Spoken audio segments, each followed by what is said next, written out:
Welcome to Raging Bullets, a DC Comics fan podcast, episode 177.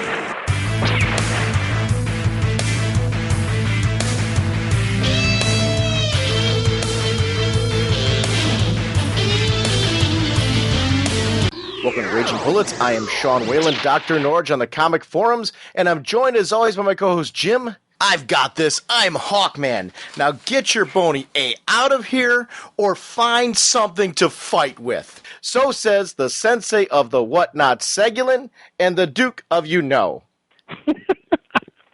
How's it going, eh? I love Wednesday's comics. Yes. Yes. It's been, especially the Hawkman strip, apparently. Jim, this was kind of an unplanned thing, and this is a special bonus episode for our listeners. But we might start doing this a little bit more often, I think, where we just kind of do these quick little one-shot episodes in between our regular recordings, especially when things get hectic. It dawned on me today, I'm like, we haven't done, because of our last two episodes, we haven't done some comic discussion in like 2 episodes. So I really wanted to get to talking about something, and this is really streaming right out of the forum through a couple emails I've gotten. Actually, we haven't really talked in depth Flash Rebirth number 4, so I thought in the special bonus show we would just do like a quick little introduction. Our sponsors for this episode are DCBService.com and InStockTrades.com, where you can pick up writer artist Jeff Lemire's Sweet Tooth number 3, regularly $2.99, 40% off, only $1.79. Also, you can check out, on the end of the episode, Jim's got a wonderful ad about the Hero Initiative book that they're offering this month. It's a Wolverine-related one. So definitely support the Hero Initiative by checking that out. DCBService.com remains your pre-order source. InStockTrades.com has Preacher, the hardcover, book 1, containing issues 1 through 12. Regularly $39.99, 47% off, only $21.19. That's going to be coming in just a few weeks. Volume 1 and Volume 2 are available in trade, $14.99 regularly, 47% off, only $7.94 each. That will give you issues 1 through 17. We're going to be covering issues 1 through 12 when we start doing those segments, so it's going to be a really in-depth look at the book that is Preacher by Garth Ennis and Steve Dillon, so definitely join us for that. And thank you, InStockTrades.com, for offering both options for our listeners. What kind of a podcast are we? Well, Sean, we are a spoiler podcast. We go in-depth into plot line, story twists, and the whatnot of the comics we're reviewing. So if we're going over something you haven't read, you may want to come back later so you could better enjoy the show. Well, let's jump right into this discussion, Jim. Nice work, Atom. What are these characters up to? First of all, I want to talk about what I just sent you in the email before we jump into our Flash discussion. I sent you an email with the link to the 2 versions of the new Batgirl outfit. One is, if you go to the DC Universe The Source blog, you can see the cover of an upcoming Batgirl issue. But then if you go to Lee Garbett, and I apologize if I'm mispronouncing his name, the artist on Batgirl, you can see his costume design for Stephanie. Now, I got to be honest with you, I like the cover by Phil Noto, but when I go to Lee Garbett's blog, what's there is wow. I don't know how you feel. My personal preference is what I'm seeing over here on Lee Garbett's blog. That looks really cool. Yeah, definitely. I do like Garbett's. It has a little bit of a sexiness to it, so I'm kind of digging how that's going.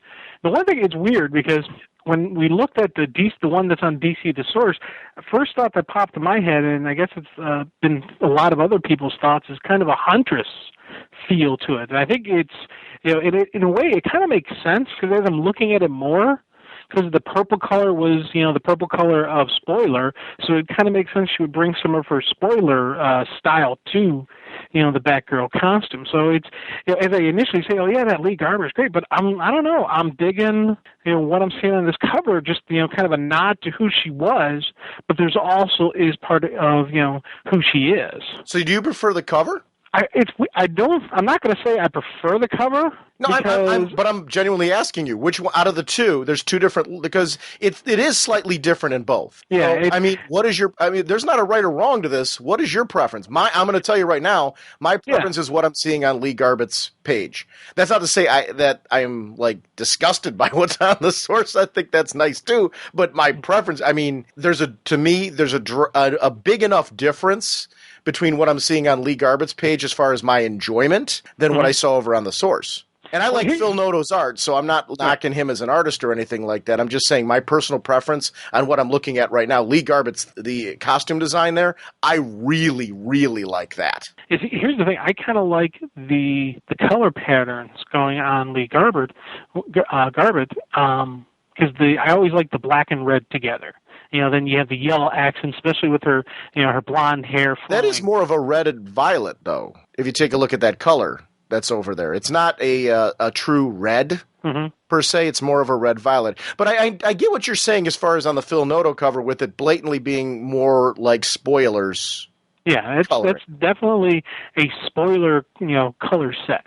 With the purple on the accents where, the other has the red on those same type of accents, And I don't know what it is. There's something different about the Lee Garbett one that for me, and you're right, it is a sexier look or something. I don't know what it is. Yeah. That particular style of art for that costume seems to really grab me a lot more than the other one. Like I was a little bit underwhelmed when I saw the cover at first, whereas in this case, I really, really dug this. And that's an art. Phil Noto's an artist I really like, so I hate saying that, but it really is in this case. I'm like, whoa, this Lee Garbett thing looks really cool.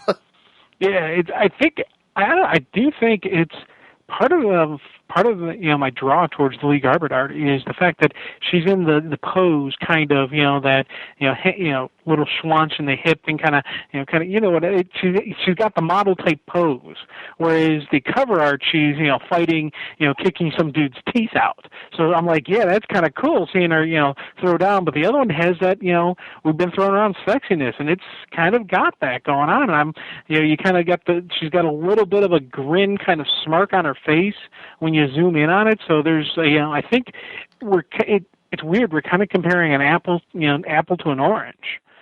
I think when we see an action pose inside, then we could really cover the two. And you're right. That's a very, very good point. I think what this reminds me of when I see Lee Garbett's, and you're right, that's probably what the issue is.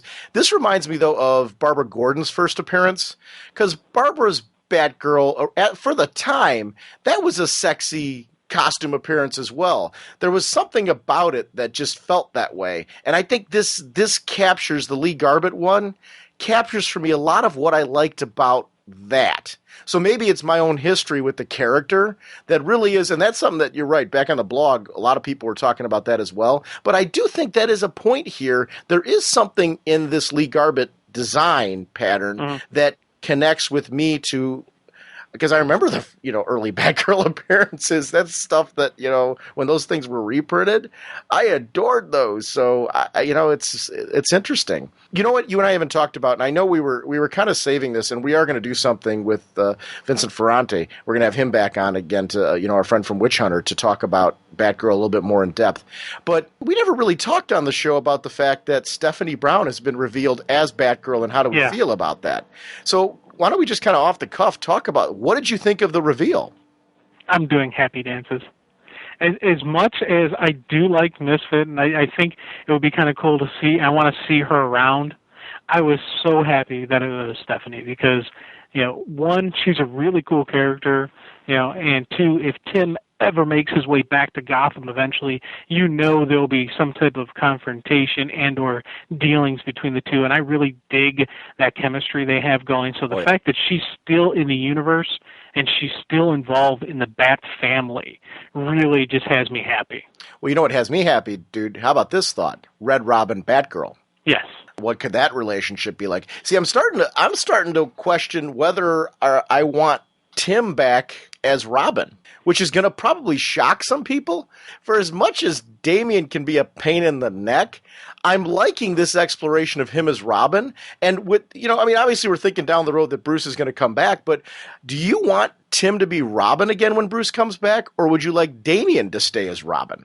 And I know we're jumping way ahead down the road, but what are your thoughts? Okay, I think this may be the shock of the century, or maybe not. I don't know, but for me, Tim is now Red Robin. I do not want to see him go back to being Robin. Right. It's kind of like when Dick Grayson became Nightwing. I wouldn't want him to go back to being Robin. No. He is Nightwing. Now he is Batman. Tim is Red Robin. He doesn't need to go back to being Robin. He can stay Red Robin. Now, the only thing that I could see maybe him going back to Robin is if something really taints the name of Red Robin, and he's got to drop that persona and he's got to re-become Robin again. If they told it a really cool story where something horrific or something bloody happened with Red Robin that Tim either was a victim of or tricked into or just completely frame job, or who knows, maybe even goes right up to that line but never crosses over, and he needs to separate himself from Red Robin. He needs to, kind of a soul cleansing, so he goes back to being Robin. That's the only way I would like to see Tim back as Robin. And we can keep Damian in the costume as well, because you know what? I kind of dig little smarmy, so-and-so. Well, I do like having a young Robin again. But see, Tim is a character to me that's extremely important. I want to see Tim... Like, Tim, I feel, has earned his own right. And we've seen it so often in his solo series that Tim is a character that can carry his own book. Tim is a character that can be developed and carried on. So to have him in his own persona and his own personality, his own identity, to me, works. To me, the only reason why I would see him going back to being Robin is if Damian tarnished the identity of Robin more so. Like if they yanked Damian out of that role and that role was then open for somebody to go back into it. But if not, I kind of like the idea of seeing a new Batman-Robin dynamic with Damian staying, whether it's Dick Grayson or Bruce Wayne in his Batman. And if you had told me that I was going to say this, I'd be like, you gotta be kidding me. They've made this kid that cool, though. I know. Yeah, it's you know what? I kind of dig it. I like seeing a different dynamic. It's not the same, dynamic that Dick and Bruce had or Tim and Bruce had. You need something different. If you're going to change things up, let's really shake it up. So, Damian's working for me, and especially I'm liking seeing Alfred's interaction with Damian and Alfred's interaction with Dick. We're going to see some growth and some changing between Damian and Alfred eventually. Now, when I'm saying this, I'm thinking a year from now, maybe even a little bit more than that. He'll start seeing Alfred as more than just the servant. He'll maybe understand a little bit more about what is Alfred's role, and that could actually even be a really cool episode, a really cool issue, where Damian learns just how important Alfred is to the Bat family. That'd be a nice little growing point. Now, what's really interesting to me is the Bat universe I thought at some point when I started, okay, we're going to have Batgirl, we're going to have Batwoman, I started thinking of something like, are we going to have too many Bat characters? And they're doing a really nice job of keeping these characters feeling distinctive, where I don't feel like I'm getting the same style of character again. Like Stephanie, especially with her being tied with Barbara, it does give options to tell stories both in Gotham right now, which makes a whole lot of sense, but then, like the Birds have done so many times before, branching out of Gotham as well. So it is an interesting distinction, I think, with those characters, that they just work in that capacity. Oh, definitely. And, it's kind of, I like the fact that we do have a Barbara connection still to Batgirl. And it's something they needed to do, because there are still a lot of people out there who say the only Batgirl is Barbara Gordon. Well, we're still seeing her connection. We're still seeing her deal, as part of all the Batgirl universe. So it's, I don't know, I do dig that. Now, I am wondering what's happened to Cassandra Cain, though. What happened to her? I was reading some of the posts at the Source blog for the costume when it came out, and one of the comments was about Cassandra Cain, that somebody made a great comment about how the fact she needs to appear in this series, and that friendship is one that shouldn't be thrown away. And I agree. I loved the stories with Cassandra Cain and Stephanie Brown. I think that Cassandra Cain, too, is a character that can develop a new role as well. I don't want to see her be Bat anything if we don't need any more Bat people. Yeah, we get enough Bats. Yeah, but I think like a Birds of Prey style team of characters or a group that could come into the Batgirl book. If we're going to see Huntress in there, if we're going to see these other characters, I would like to see Cassandra Cain be a part of a team, a group, kind of like what's going on in Gotham City Sirens, but this one being more squad-based and doing some like targeted missions that maybe would fall outside what Batman and Robin would deal with. Because in the recent issue of Outsiders, for example, there's this talk about how Alfred has had to step back away from them a little bit and almost had to cut off some of their support because their basic base has been blown up. Yeah. No more. But I liked, Alfred saying there is so much going on right now. Gotham is in turmoil. And, Batman and Robin need him 110% there. And they need to support, Batman and Robin by continuing on with their mission. But even that, right now, they're getting, tied in with a lot of the Gotham, we see Mr. Freeze make an appearance there. We see people like Clayface are making an appearance there. So we're going to see the Outsiders get involved in this Gotham mess right now. Black Mask has really set up a ton of turmoil in Gotham. Whether or not these people are under his thumb or not, he's created a world where these inmates are running free. There is no Arkham Asylum. Yeah, anarchy breeds chaos, which breeds further anarchy. So this is definitely one of those villain fantasy lands right now. Gotham, it's kind of falling to the they're losing the battle there. That's one thing I want to see. What's going to happen with all of these bat teams? Are they going to get coordinated? Are they going to get a little bit more organized and get together? Because that's something that really makes me wonder about with, we have all these different, right now we're seeing in the Superman books with the numbering, and that's cool. You go from one, bam, boom, boom, boom, boom, boom, like that. Are we going to get stories like that in the Bat family? I think when it makes sense, but like even Greg Rucka has expressed that a lot of what's going to be happening in Batwoman is going to be its own thing. And it makes sense with everything that's going on in Gotham right now that a hero like Batwoman could be operating with limited connection to Batman in the sense that she's got enough going on in her with her own enemies that Batman wouldn't have time to deal with them right now. He's got so much going on his plate. So it is interesting that this world makes sense as it is right now to be able to have stories that are happening where you'll see a Batman appearance in Batwoman, but yet know that he's off doing other things. So to the point where we don't even know, though, when timing-wise... Which Batman it is. I would like to see an inevitable meeting between Batwoman and the new Batgirl. Yeah. But I don't... You see, what I like about Stephanie's story right now is...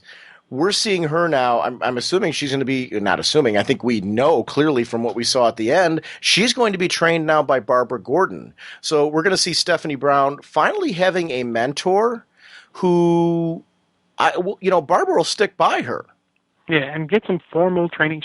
She kicks some serious butt. Right. I'm not going to knock her fighting skills, but she even says it, in that first issue a couple of times when, she needs a little bit more polish. And, the people watching her, studying her, know that's not any of the Batgirls. Who is this? Because it's something different. You can see that she's got some skills, but she doesn't have the hardened training that the Bats have. They all have that discipline. They all have that fighting style. They all have that similar, I don't know, the whatnot of the Bat going on in them, that you can tell they're all connected. That just totally didn't make any... Come on, I had to throw it out there. No, it was... You couldn't think what you were going to say. No, that was purely planned. Yeah. That was purely planned. But, what is funny, with Batgirl, one of the things that I think is going to be a treat with exploring this character is Barbara's way of training her and way of operating is going to be different than when we saw... I liked when Stephanie took over the role of Robin. I really enjoyed seeing those issues where we got to see her for a brief time be Robin. I thought she was a fun Robin. I thought she brought a life to it that was different and unique. It reminded me in some ways of like a hybrid of what was going on with Dick Grayson and a little bit of what was going on with Tim Drake, but then it was fresh and something new. It was actually more of a hybrid of maybe Dick Grayson and Stephanie Brown, where it brought back the humor to it and kind of the lightheartedness of the Robin role. But I think her relationship with Barbara is going to make a lot more sense. This is the perfect mentor for her because Barbara is going to stick by her. Barbara's going to talk to her. Barbara's going to support her. And in many ways, Barbara's going to enable her, I think, to take the next level. It's going to be interesting to see how the Bat family reacts, though, to Stephanie Brown as Batgirl. Is Dick Grayson going to support this? Is Damian? Damian, no. Dick, yes. And I think the one thing that's going to get Dick's support will be Barbara. Yeah. That, I think, is going to be the final thing. Or will this cause an interesting conflict between the two of them, where she supports Stephanie, but Dick doesn't? Which could be an interesting storyline in itself, because Dick knows that Bruce and Tim both wanted Stephanie out of the costume, wanted her not to operate. So is Dick going to support that, or is he going to support Barbara? It's going to be an interesting... because I could see that going a number of different ways, and I like the open-endedness of that, because you're right, Dick Grayson does have the possibility of very much supporting it, but will he? I don't know. Yeah, and I like that. Yeah, with me, I say there's some people who put on a costume because they want to put on the costume, and then there's some who it's not a choice anymore. With her, it's not a choice anymore. We've seen her, try to walk away from the life. We've seen her, say, no, I won't be, Robin, I won't be Spoiler, I won't be any of this stuff anymore. And she always goes back to it. And she's not going back to it. Barbara's been there before. Right. And the thing is, she's not going back to it for the glory and for the flash and for the fame of it. She's going back to it for the right reasons. Right. She's going back there to deal, to be the force of justice, to be that, that hero. So I think that in itself is what's going to bring Dick around. I'm still torn on that. I don't know if that's the case, but one thing that does make sense to me completely is that Barbara Gordon would support this, or at least connect with it on some level. Maybe she, and who knows if she's going to do that right away, but there is going to come a point where Barbara connects directly with this girl. Maybe she doesn't even know why, because she's going to have to see some of herself in her, because she was originally unsanctioned. She was originally a mystery to the Bat family. She kept doing this without that. So now she's going to see a girl who's doing this, and in some ways, is Barbara going to live through her? Not live through her in the sense that, but is this going to be something that for Barbara is going to be like, okay, I've got my agent in the field again, and, is this Birds of Prey 2.0, starting over again the way that Dinah and I did, but now I've got this girl who reminds me of a younger me, who reminds me of why I got into this, who brings me back into, because Barbara has been on and off into a dark place. Trying to find her place in the world again and how it fits. So will this be something that reinvigorates? We've seen a different Barbara back in Gotham, a Barbara I think we both like in Gotham again, the same Barbara that we remember from Birds of Prey, that Barbara. So is this an opportunity to then bring that back to the table? Do you think we're going to see this Stephanie series as a pure solo series? Or do you think these appearances are just going to be guest appearances? Do you have a preference? I definitely want to see an interaction as it makes sense. I like the Bat family feel. Like in the Robin series, we saw interactions, him dealing with Bruce, him dealing with Dick in the end, and a couple times they do a team up. But even just seeing those two in the cave, hey, yeah, I got this. Okay, cool. This acknowledgement of this other part of the universe. Now, the team ups are cool, but for the most part, this is a Batgirl title. I do want it to be the Batgirl. You're misunderstanding me, though. I'm not talking about with Dick Grayson and with Damian. I'm talking about with the Birds of Prey, with Huntress, with the team that we're expecting. So I'm talking about, do you want to see this be a book? I 110% agree with what you're saying. I would like to see this Batgirl book explore Batgirl, and where it makes sense to further the story of this character, have her interact with them, because there's stories to be told there with those interactions and how they're going to react to her. We just debated over it. So obviously we're both interested whether it happens the way that I'm, where I'm kind of on the fence. They could go one way or another with Dick Grayson, or it's your way. I think we're both interested in seeing in what way it will go. What is Dick going to do, like we would with any friend, if we were watching this. Right. But in the case of this, I'm talking about specifically the Birds of Prey characters. Huntress is not in a book right now. That's a character. I love Huntress. Do you want to see Huntress in here making guest appearances?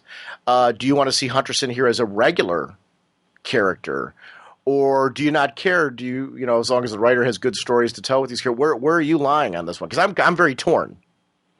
I'm actually kind of leaning towards guest appearances, not regular appearance. And the sole reason is because Huntress is a really cool character, and I do love Birds of Prey and that dynamic, but I don't want Batgirl to be Birds of Prey 2.0. I want Batgirl to be Batgirl. And Barbara is the Alfred role. Barbara is the Jim Gordon role. You're missing See, that's the one. When I was talking Birds of Prey 2.0, I should probably clarify. Honestly, I'm glad you said that, because I should probably clarify what I mean. When Birds of Prey first started, it wasn't Barbara and a whole squad. Barbara and Dinah were alone. Mm-hmm. So very similar to where I think you're going with this. You're talking about where it would be Barbara and Batgirl, right? Yeah. Okay, that's what I mean. So we're on the same page there. Yeah. I wouldn't mind seeing it eventually lead to maybe Barbara doing a big squad, or not a big squad, but I mean a larger squad like she used to do. My kind of wish would be for Huntress and characters like Misfits and Lady Blackhawk maybe getting a co-feature. Because I want to see those characters. I don't know that they necessarily need to be completely based in Gotham either, but I think those characters are so richly developed that I would like to see them in some capacity. I think that's why I'm throwing their name in the mix. I love those characters. I agree with where you and I think are really in sync right now as far as what we want to see out of the Batgirl book, but I don't know where you're at as far as what I'm thinking. I want to see those characters appear somewhere regularly, but almost in their own story. Yeah, I co-sign exactly. And the second feature, co-feature, however you want to, I think that would be a really cool spot for Huntress and or Lady Blackhawk. I think that would be kind of a neat thing to see them go with. But I don't want that to take away from Batgirl. No, neither do I. Batgirl. Yeah, so we're completely on the same I'm page. thinking like what's going on in Detective Comics right now. We've got Batwoman in The Question. Exactly. There are two stories that are independent, but you could see a reason for it making sense that they would meet each other at some point and team up together or something. My thinking would be this would be a great book. I'd pay an extra $1 for Batgirl to have a Huntress, Lady Blackhawk, Misfit co-feature where it's a separate story like what's going on in Detective Comics, but then there's a reason, when we talked about, clearly we've already heard that at some point Huntress at least is going to appear, if not the rest of the birds, in Batgirl. Now, I was assuming that was a guest appearance, kind of like where you're going to, and I didn't mean to cut you off before. It's just I realized from how you were commenting that I was not being clear in what I was saying when I said Birds of Prey 2.0. I want to see Batgirl and Barbara Gordon really developed as a unit. With her being Barbara being the Oracle role like we're used to, with her agent being Batgirl, and the two of them kind of working off each other. I think that was an interesting dynamic. I'd love to see it explored. The idea I'd love to see something. It's kind of a wish list of mine is. There's 3 characters right now that I really love from Birds of Prey. And those 3 I want to see. And they make sense, the 3 of them going, doing missions together, teaming up together. Lady Blackhawk and Huntress already are friends. To take Misfit under their wing and continue to work with Misfit, there's a relationship there that makes sense. Those 2 being, Lady Blackhawk and Huntress are the more mature characters. They're the ones that could take this one under their wing and it could be for some interesting, fun stories like we're used to with them. I want to see those characters somewhere. I don't want to see them shelved. Yeah, definitely we are in agreement here. So that's kind of what my wish list is. But wow, this it's kind of funny. We're like almost a half hour in, and we're basically talking all Batgirl right now. But I thought this was something when I saw it today. It really struck me. Some of the commentary that was going on by people who were posting there. It kind of struck me. I'm like, we really should talk a little bit about Batgirl. We'll do a more in-depth look at the actual book of Batgirl when we have Vin Ferranti back on sometime over the next couple issues of that book and do a really big cover-to-cover of it. But we'll continue talking about it like this as time goes on. Jim, I want to talk about The Flash right now, though. Flash Rebirth number 4. The writer is Jeff Johns. Art by Ethan Van Sciver. Colors by Brian Miller of Hi-Fi. The letterer is Rob Lay. Assistant editor Chris Conroy. And the editor is Joey Cavalieri. Dude, the Reverse Flash returned. Now, here's my question to you. Your history with The Flash and just I kind of we have a very big different history in The Flash. As a kid, I knew Barry from Justice League. I read issues of Justice League with Barry. I was a regular reader of Justice League. I know Barry from broken issues of his book. I didn't have the money to collect Flash regularly. I didn't have any money to speak of. Actually, I relied purely on the generosity of my parents to get comic books back in the day.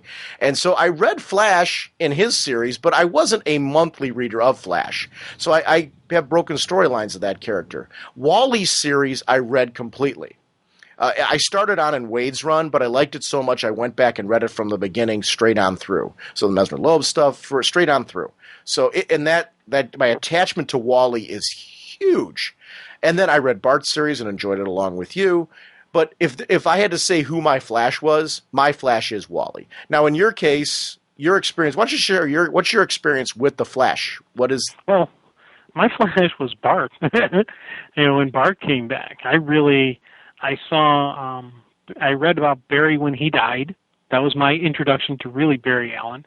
I knew Barry Allen was the Flash. I knew kind of about the Flash. He was he was a speedster and all that type of stuff, but I really didn't have a heavy knowledge of him, and I vaguely knew Wally. I think Wally was around for the Identity Crisis, right? So I saw there with Wally, but then when Wally disappeared, then we got Bart back, and Bart's my Flash. And then as I started, getting to know Bart as Kid Flash and as Impulse, I'm like, oh, this guy's a cool kid. Oh, I like seeing him grow up as an adult. And I was enjoying that series. And then when it ended, I'm like, and then I started going back and started reading back issues and learning about Wally. So I'm like, okay, Wally's a pretty cool guy because it looked like Wally was going to be the Flash. I'm like, okay, yeah, I can dig this guy. And I'm reading more trades about Wally and seeing more. Okay, this guy's pretty cool. And then now we got Barry coming back, and I'm like, what the hell? I got to learn a new Flash. Come on, guys, you're killing me here. I got to learn a new Flash. Well, I mean, that's an interesting question because one of the reasons why I wanted to discuss this was brought up on the forum, and I realized that. I have my experiences with the Flash, so my concept of who the Flash is, while Wally clearly was my guy because I read the most Flash with Wally, I'm very comfortable with Barry Allen as the Flash. Not just through that, but also cartoons. Barry Allen as the Flash is a character who that Barry, it's iconic. I will admit that Wally tends to be my linchpin, though, but it was interesting. Now, Rebirth, for me, this issue 4 was critical for me. I've been enjoying Rebirth as it's been going on, but I was kind of surprised that I wasn't drooling through the whole thing. It's a gorgeous book. The story's been good. I've been, so it's not like I'm saying, well, this is bad or anything like that, but it didn't have that same thing for me that Green Lantern Rebirth had until issue 4.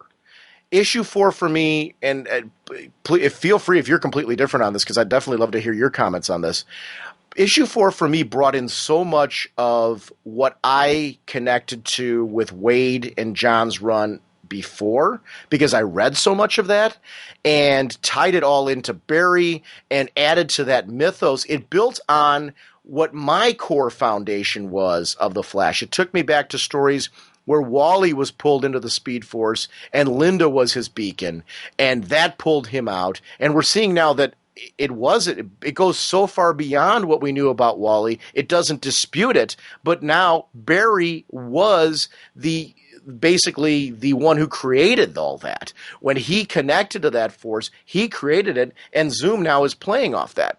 So for me, this was everything. I'm like, wow, okay, it's connecting to all of that again. They're adding to the mythos. Granted, they're changing things up a bit for the purpose of, bringing Barry back and, adding to all that. But to me, this is a great way to. They didn't throw out what was at the core of what Johns and Wade did. So I've really been digging this. Issue 4 made me go back and reread 1, 2, and 3, and I connected with it a new way. Now, you have a very different Flash experience for me, so I guess I was wondering, where are you at on this? Because I could see it being possible that you might be in a different spot than me, or maybe all along this was because maybe you didn't have my baggage. You connected with this deeper than I did right from the beginning. I don't know. Tell me. Where were you at? Here's an interesting thing with me and the Flash Rebirth.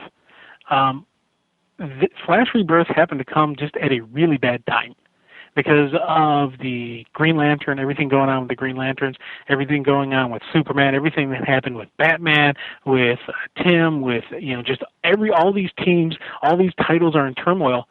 Flash Rebirth was kind of slipping under the radar for me. I would read an issue, I'd say, oh, okay, that's kind of cool. Like some of the issues when, issue 1, we learned exactly what happened with Bart, why, he is a kid again, gave a really quick, cool explanation. So I'm not upset that Bart is de-aged, because that was something I did say I was worried about. I didn't want Bart to de-age. I didn't want him to come back as a kid, even though I love him as Impulse Kid Flash. I liked that personality that he had, but I didn't want it. Well, issue 1 made me want that. So I was like, oh, cool. And then issue 2 came around with the big reveal about how, Barry's tapped into, he's like, is he the new Black Racer? Oh my God, he's tapped into, I'm like, oh, that's kind of cool. And then issue 3 came out, and I sat down. I remember I sat down, I started to read it because I really dig the fact that it had Soup and, Super and Barry on the cover. I was like, oh, okay, this should be an interesting one. And something happened at the house. I had to put the comic down, had to take care of something, and then the next day I went back to read my comics, and for some reason in my head I thought I had read 3. So I'm going through all my other reads, and then issue 4 came out, and I started reading issue 4, and I'm like, something just, am I just forgetting stuff? And I'm remembering stuff from the second issue. So I get about halfway through the 4th issue. I'm like, did I read the 3rd issue? So I pull out my 3rd issue, and I look through the first couple pages. I'm like, yeah, I remember that. I don't remember that. And so I completely forgot to read 3. So then I read through 3. Then I was like, let me just reread 1 and 2. So I pulled out 1 and 2. So I went 1, 2, 3 again, and then I read 4. Now, reading it like that was just a really like, oh my God, this is, just seeing the Jeff Johns master, work at the connections and just the tease here, feed to here, go boom, boom, boom, step by step by step. So the first time I was reading it, I was enjoying it, but I wasn't salivating like I was with Rebirth, Green Lantern. However, when I went back through and read 1, 2, 3, 4, I'm chomping at the bit going, damn, this is some really cool stuff. This is one I got it. I'm not one to complain a whole lot about delays. Those things happen and things like that. I will say that the reading this with that gap, the delay did affect me in the sense that this does read much better when you've read 1, 2, and 3 fresh, and then you go on to issue 4. Then it really just, like, I've got like a really deep, cool connection with this right now. But it is an example of where rereading it prior to rereading 4 changed a lot for me as far as my enjoyment on this. I don't know if you experienced that at all. Well, I mean, it sounds like you did because of your issue with not finishing issue 3. But it's kind of hard to know what's going on when you skip a whole issue. Yeah, but I'm not like angry about the delays or anything like that. I will say that this is a book. I got to be honest with you. I'm glad they're delaying it to keep the artist on. Yeah. Now, did you hear who the creative team of Flash Solo is going to be? No, I have not. Or the Flash book. I don't know if it's necessarily to call it the Flash Solo book, but the Flash series, because it sounds like there's going to be 2 Flash books, I guess, but there's definitely going to be a Kid Flash book. I know that. It's going to be Jeff Johns, which we knew, and coming away from Adventure Comics to the Flash, Francis Manapul. Ooh, that should be pretty good. Yeah. 'Cause I'm So, digging the art on that. yeah. I guess with issue 6, that team leaves that book and comes to the Flash. And Oh, there's okay. going to be a new creative team on Adventure Comics, which Hmm. they haven't announced that yet.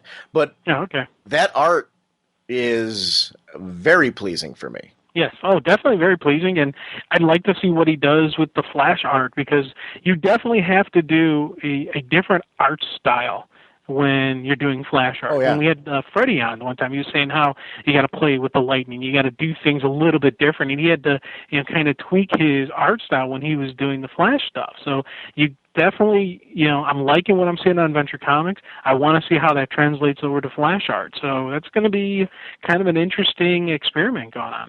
I love that. One of the things you mentioned, Freddy's run, I'm just going to say this really quick. One of the things I really enjoyed about Freddy's run on The Flash, if you take a look at that from the beginning to his last issues on the run, he even talked about it, how by the end he really felt like he'd captured, the way that he wanted The Flash to look. It was a great way to watch an artist's growth when working with a new concept. A new concept to them, and a way that they wanted to present that concept. I really liked that about that, because it's an interesting sense of progression. And for not even just enjoy, I really enjoyed that particular run as far as exploring the kids and all that. But aside from that, if you just take a look at the art, it's as a fan of comic art, to be able to kind of see an artist grow and change through that is just kind of cool. So I'm just because you threw it out there. Yeah, well, that was the series that got me cool with Wally. Yeah. Remember, I went into that going, dang it, Bart's my Flash. You changed my Flash. And that series, dealing with Wally and dealing with the Bart's death and just his comeback and the kids and just the family aspect of the Flash, got me thinking, okay, Wally's a cool guy. And then started picking up the past trades and reading stuff about Wally, going, okay, yeah, I'm digging this guy. So now I got to get used to Barry. And I got to say, I do like Barry Allen. And it's going to be weird seeing multiple Flashes and dealing with... You've never read that. No, I've never had more than one. I've had, Jay Garrick and Wally, okay, right. or Wally and, I saw some Wally with, Bart, okay, some stuff like that, but never really a multiple Flash type, multiple speedster thing going on. So I'm like, some of the best Flash epics had Jay, Wally, Bart, Jesse, Johnny, Max, and they pulled. They were throwing everybody but the kitchen sink of speedsters into the mix, and it made sense. It was one of those things where you didn't feel like, oh my gosh, there's too many people. The event that was going on was so big, you needed those people. And they had that many speedsters going, and you still thought they could lose. And that was that dynamic drama and how that works. So I'm excited with the concept of whether. I don't know what there's talk of 2 Flash books. I don't remember if that meant that there was going to be like a regular Flash title and then a Flash family book. I'd love that. I know there's going to be a Kid Flash book, so that might be the 2 Flash books they were talking about. But I do think this group could sustain a Flash family book as well, along with it, because there's a lot of characters in there that I'd love to see explored in a variety of different fashions. So I don't know what they're doing, but I'm highly interested in seeing where it goes. Let's talk about... Hold on, let me throw out something for you. Okay. Before we get really into because you're more of a classic Flash fan and all that stuff. Okay. Would you have an issue if they gave Barry and Wally different costumes? If one wore the traditional Scarlet and the other one adjusted the costume, either adjusted a color scheme or changed the look around a little bit, so you have 2 distinctive different people. Well, see, it's kind of tricky. Wow. I'd have to see storyline-wise how they did it. If you're asking me right now, does it bug even the concept of it right now bug me? I think you can tell.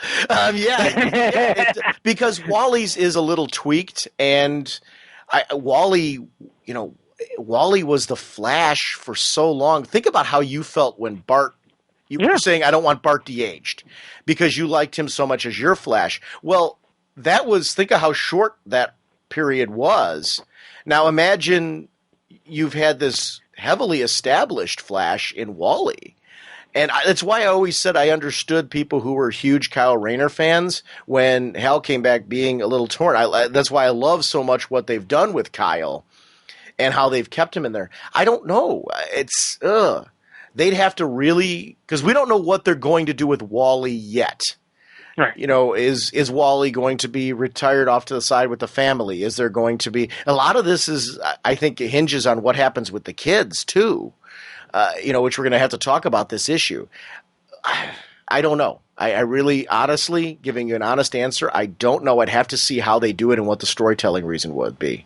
I could understand why there would be that need for. I can't imagine Barry making him say, "You got to change your costume now." Now, here's the funny part, though. When Wally originally was Kid Flash, his costume was like a mini version of Barry's. Right. So, and then it was slowly modified into more of what you see Bart wearing now. Mm-hmm. So, I don't know. It would be interesting to see. I'm not 100% against it, but I'd have to really see why if they did it. Yeah, so. see, personally, I would like to see it. You know, just because I don't have, and I would like to see Barry change what he wears and have Wally continue wearing the thing, and then it would be. But see, you're saying here's the issue though. You're saying you'd like to see it with Wally, but if I'd asked you back in the day if you'd like to see it with Bart, you would have said no. Think about it. You did not want Bart. No, I'm not gonna deny that. True, right. I agree with you. The reason why you're so comfortable saying it with Wally is your lack of connection with Wally. No, I want Wally to keep the Scarlet. Oh, you want Barry's costume changed? I want Barry's costume to change. Oh, no way. And here's why. You know what? I'm actually going to say the reverse to you. Out of the two, if I'm more comfortable with someone changing the costume, it would be Wally versus Barry. And here, wait, with my attachment to Wally, I'm saying that if there's one of them that I want to see it'd be like, see, that would be like me saying Jay Garrick's costume would change. I don't want Jay Garrick's costume to change in a million years. Jay Garrick is Jay Garrick. I'm more adamantly against Barry's. You know, it's funny. I will put my foot down and say right now, no, I do not want to see Barry in a new costume. I'm much more comfortable with Wally. And wait, you saw how comfortable I was with that when you asked me. Right. Here's my argument why Barry changed. Okay. Because it's like the older of the Flashes have the different costume. You know, you have Jay, you have Max Mercury. They all have the different costume. So, you know, Wally is the current generation of the Flash. Well, then, as the current generation of the Flash, shouldn't the current generation... See, that's the funny part. I read Flash where each successive generation had their own modification on the Flash outfit. I get you and I read Flash completely differently. Right, yeah. You didn't read the stuff where we got to see all the Flashes of the future. It would make more sense to me that Wally would have the new outfit than Barry. But my personal preference would be for Barry and Wally to keep the outfits that they have. So, but I do not want to see Barry change his outfit, just like I wouldn't want to. I'm even in going it beyond Barry, I would be more adamantly even against that Jay Garrick would change his outfit. and it's funny. The further back the legacy goes, the more I would be against it. And it's funny. I'm thinking of something right now, an example. Okay. Say Chris Kent sticks around, or even Connor sticks around, and they become Superman. Would I want to see them wearing the classic, you know, Superman costume? No, I would only want Clark wearing it. So, I don't want to see them become Superman. Yeah. Right. See, yeah. So I'm like, so now looking back at as I'm talking, I'm like, but here's the interesting thing, though, going on other generational type heroes with the Atom. I want to see, you know, Ryan stay as the Atom and Ray become something different. Now, let me clarify that with I don't want to see them become Superman. There's a difference between Superman, I like Dick Grayson so much as Batman right now, that if they decided to stick with him, as long as writers had great stories to tell with this, I'm enjoying this enough that I would be very happy with a Dick Grayson Batman ongoing. They could go with this, and it works for me. Superman's a different sort of entity. It's already been established that this man has this longevity into the future, you know, as far as how long he lives. And, you know, we've seen things. I thought Kingdom Come was interesting because this guy lives so long, you know, and all that stuff. There's certain characters that live that long that I like that about them. You know, what they established during the death of Superman with why he was able to return. He's one of those characters that it would be interesting to see throughout history how he deals with the changing generations, and to see that Superman playing off of a new Batman, to see that Superman. So, talking about I know your love of like progression, and I do like progression myself as well. Yet I hold on to my favorite classic characters. Superman's one of those characters that for some reason I love, and this isn't a knock on Connor. I love Connor. I want to see Connor continue to grow and progress along with Tim Drake and with his generation, with with Bart. If they go that route and they age these kids and explore them over time, however long that takes or whatever that looks like, or if they do it in a separate book or something, I'm fine with that. But I don't necessarily. I want to see Connor have his own identity. Whereas certain characters I'm okay with them adopting. Like, I would be great with Bart in the future becoming Flash again. In the future. Right. And I mean, if they told a book where they did Legion of the Superheroes where we got to see an older version of Bart Allen, an older version of Connor Kent and things like that. It's funny, though, the Superman role, I'm a little bit more adamant about that not happening. So I wouldn't want to see, and I'd want to see Connor in his own costume, but it could be a Superboy. See, that's funny. Him, though, I could see him in the Superboy outfit or a variation on the class. See, and I would like to see, no, I take that back. I would like to see a variation on the Superboy costume if they went to something with a cape again or something. Yeah. The versions that they've done of him with a different version of the Superman, his Superboy costume, I've liked that on him better than I would like him in a traditional Clark as a kid Superboy costume, if that makes sense. Yes. And I don't know why Superman's kind of it's one of those characters. Superman's kind of an iconic. It's hard to touch with him. Jay Garrick for me is that way too, though. There's something about him, and apparently I'm that way with Barry as well. Yeah, you're that way with Barry. Yeah, because my foot is pretty down on Barry. I want Barry. I don't mind if they tweak it and change it a little bit, where it's the same costume and they have a little fun with, like what they did with Bart. I mean, with Wally, where they evolved it a little bit. But yeah, my preference though would be the two of them to stay in it. Let's talk about this book though, because that's a whole other can of worms we could continue going on. So okay, the Reverse Flash returns. Barry snapped his neck, and it was like this life or death situation. So much turmoil had happened at the end of Barry's book that at the time, I mean, wow, a shocking thing, Barry snapping his neck, even if it was at a moment of confusion, whatever.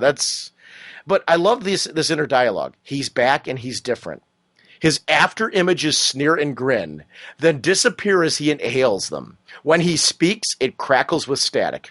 Now, Jim, I don't know about you, but if I was moving fast enough to leave after images, I got to imagine I'm leaving a Speed Force enhanced stink behind as well.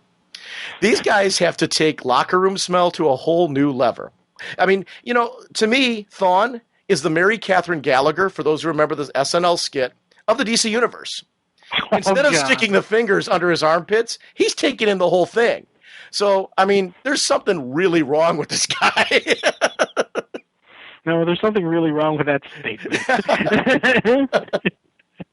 But this was an intense opening, though. Seriously. Oh, yeah. Taken away from, that nonsense. Seriously, this was a very intense opening, and that was something I really liked.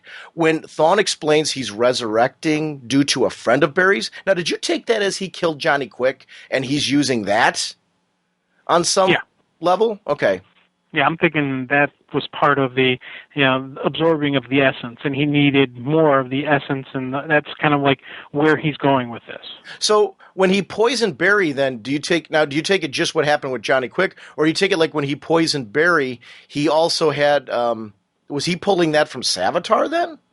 Would he have pulled it from Wally, or was that just because of his hand in Johnny Quick's death when he directly is involved? How did you take that? Because technically, if Barry was infected with his Speed Force, was he then absorbing any of those that were killed there?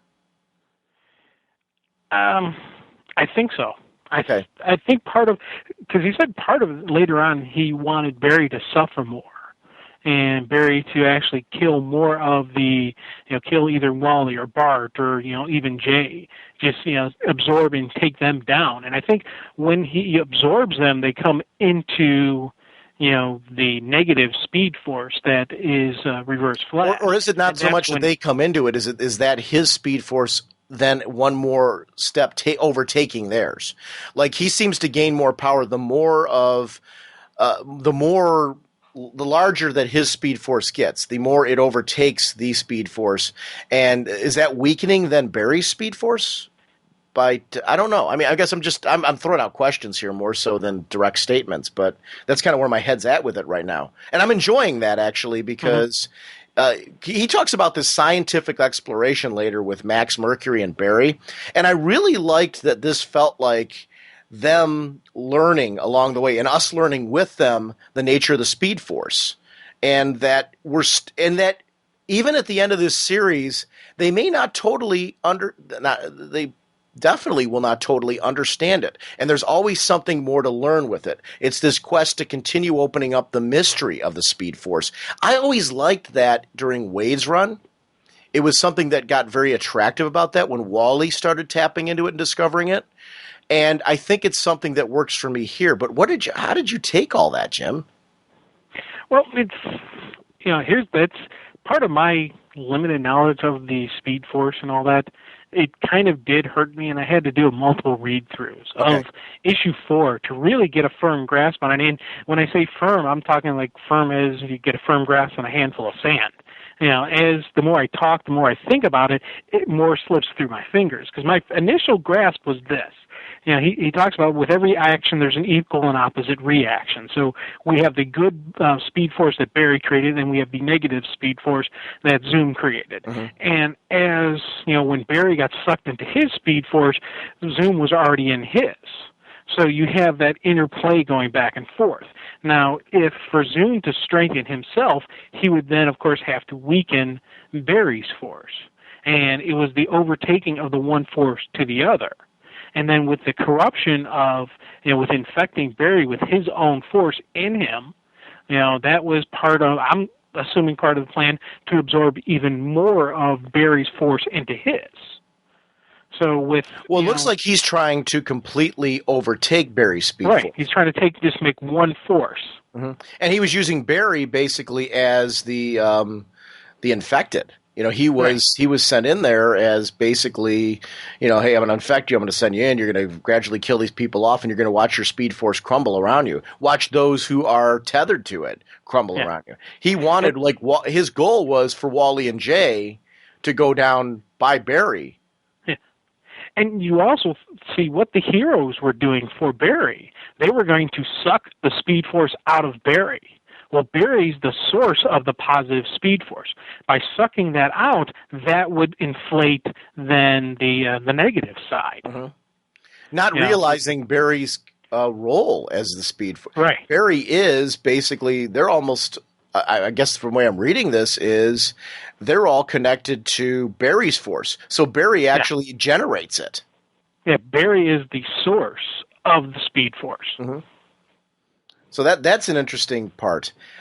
The coolest Flash stories, though, were the ones that explored how the nature of this power enables him to do things that no other hero can. He's more than just a super fast guy, and I really liked that because we got to see the difference between Barry and Max. Max was really into the whole idea of how it all worked. It made him the perfect guide and mentor for Bart and a confidant for Wally back then.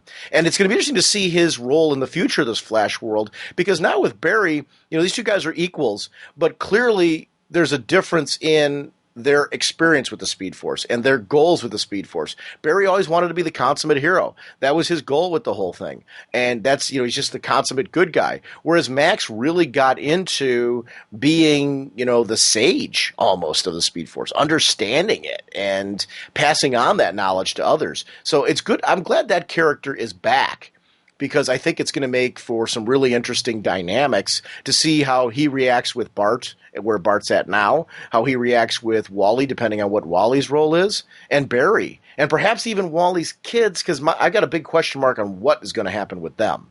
Are they going to? They're connected. They're connected to all this because you think about it when Zoom. What Zoom did to them, though. Yeah.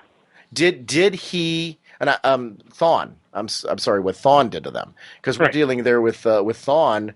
Thawne is the Reverse Flash, and I said Zoom. Sorry. Yeah, no, it's and believe me, it's easy to get the two confused because of how similar they are in appearance.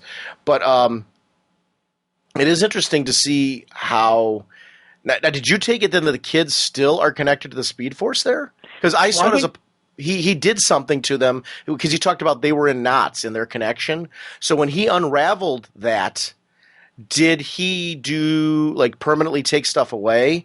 Did he depower them to the point where they could be connected in the future? Are they speedsters now? Or is it that they are more stabilized now in a way that they haven't been before? How did you take it?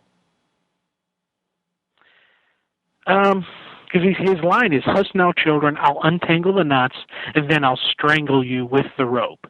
Now that tells me he's pulling the energy out and then was going to use the energy against them.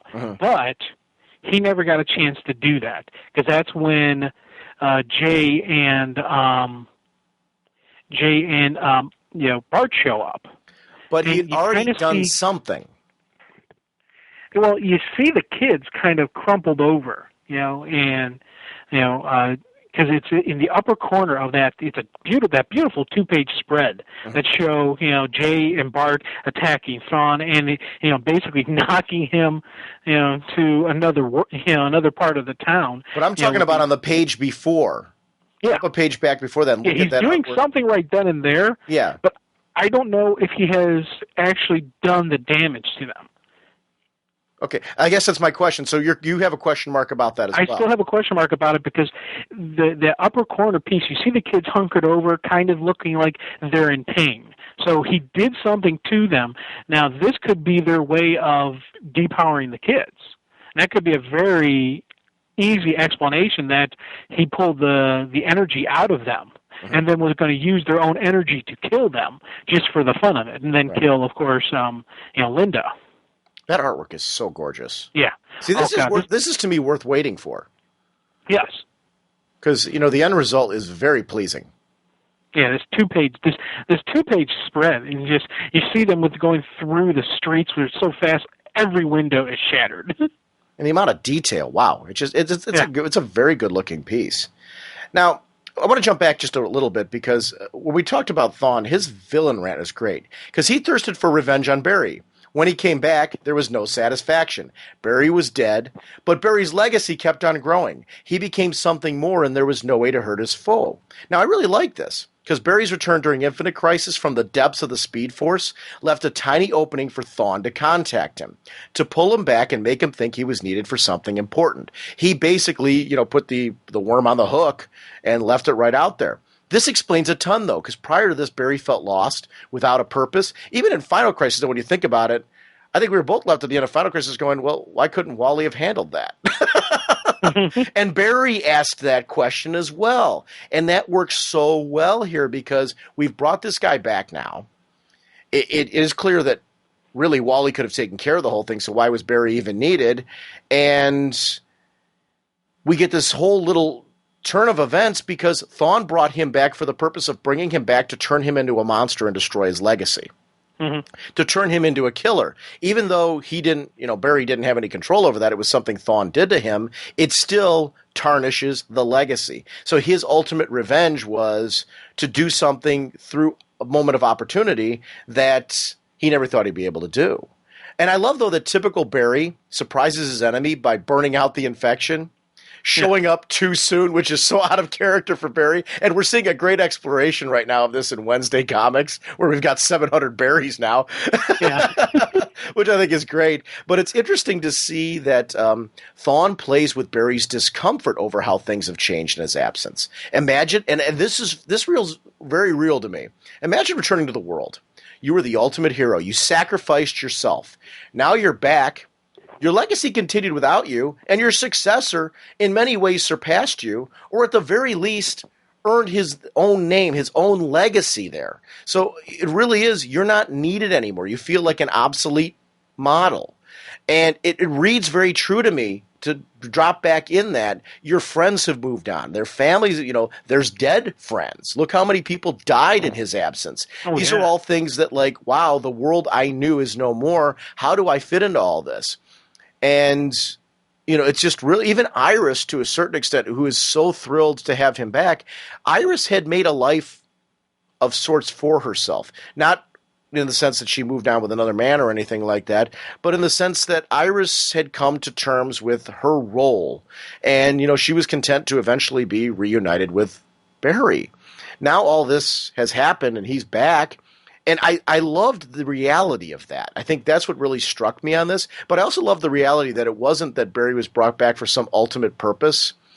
Barry was brought back for revenge to be placed on him, which I thought was an interesting twist.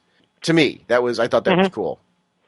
Oh, definitely. Kind of a neat little thing of the story behind the story. So that's one of the things, as we said, with Jeff Johns has done this on so many different stuff, where he ties this piece here, ties this piece here, ties this piece here, and creates everything fluid and flowing and an explanation as to why they were there. Because Barry did have a role in Final Crisis, but it wasn't a role that you're like, okay, what? He really didn't completely solve everything. Wally could have done that.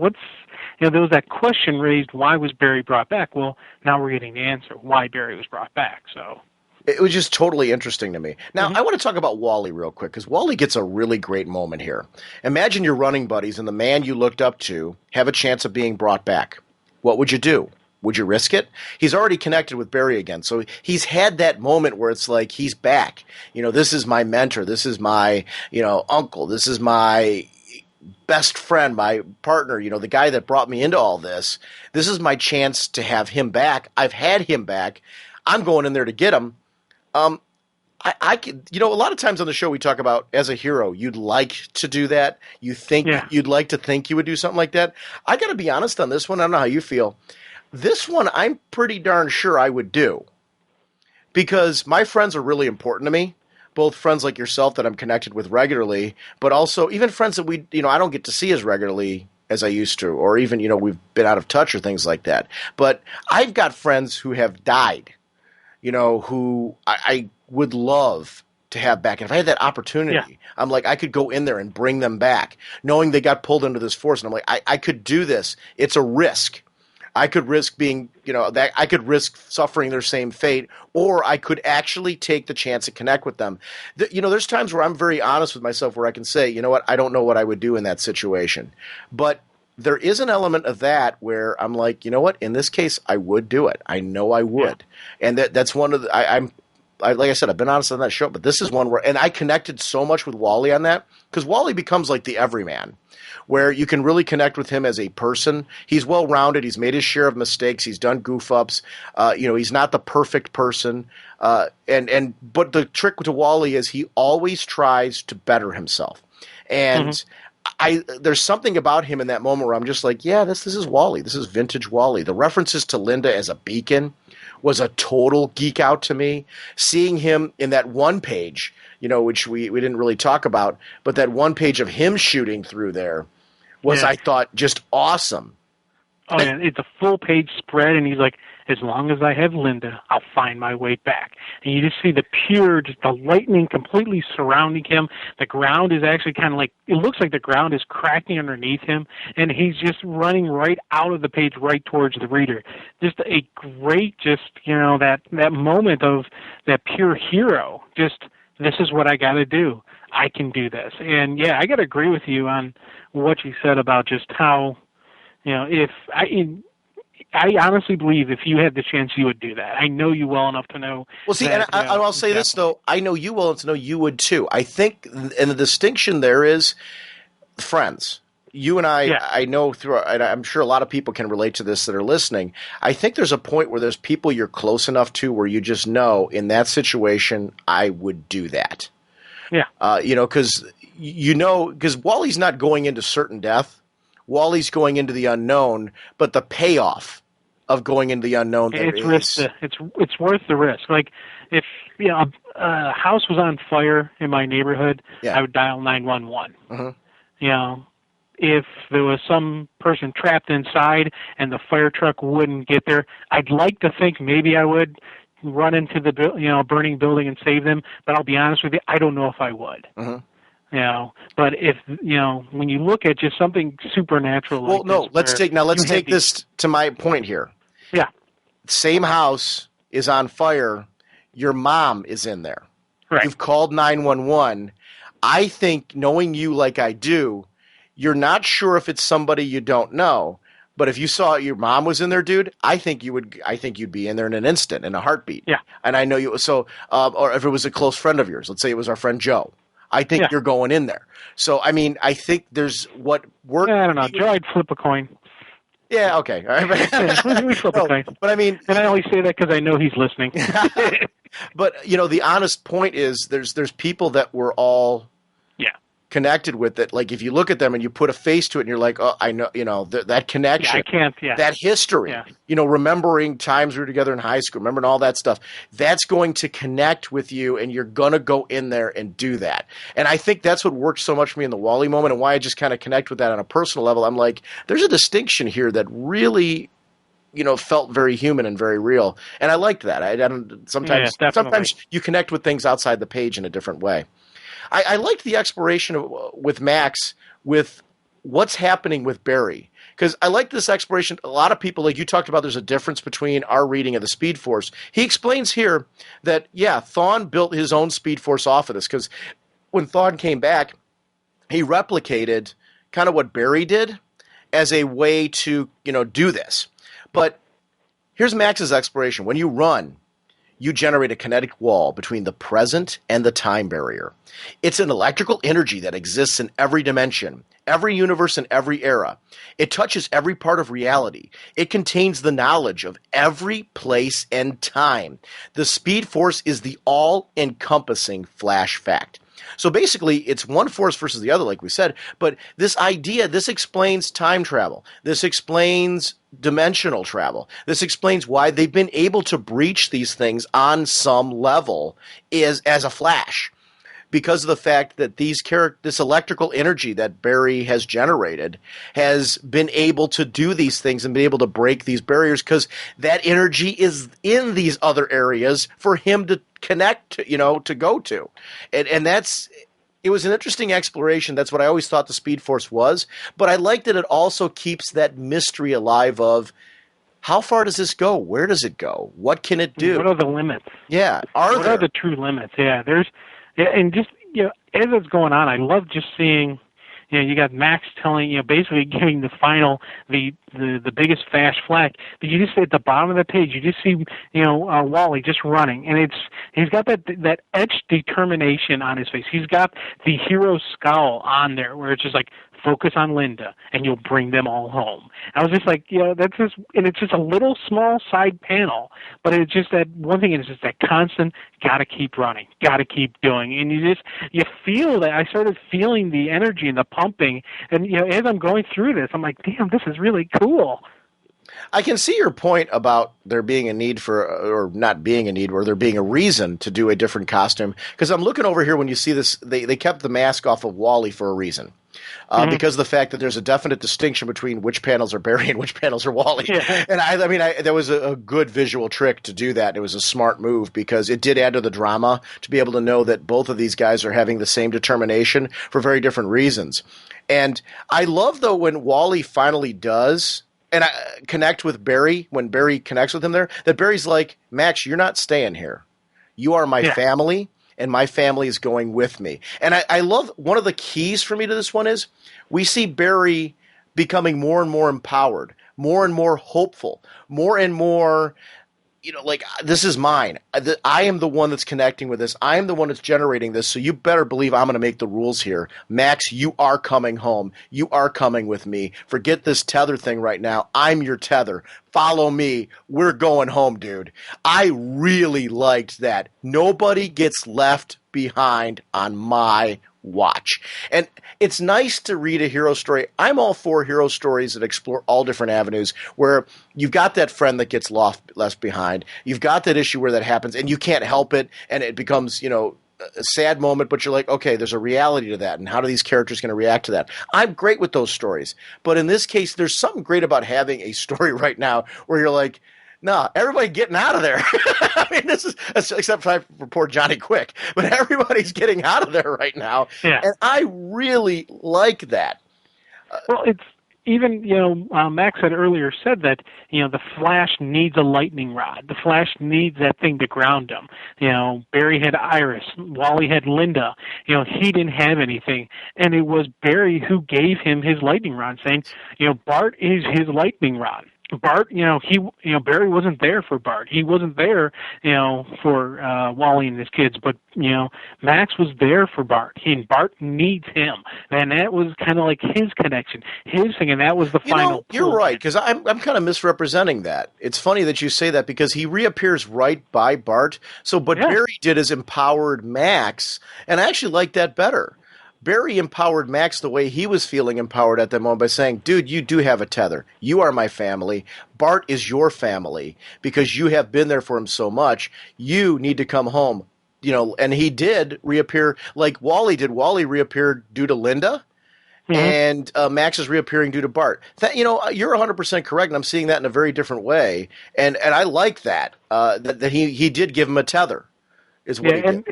And it's an appropriate one, too, because from the beginning of this series, Bart has been asking, what about Max? Why didn't Max come back?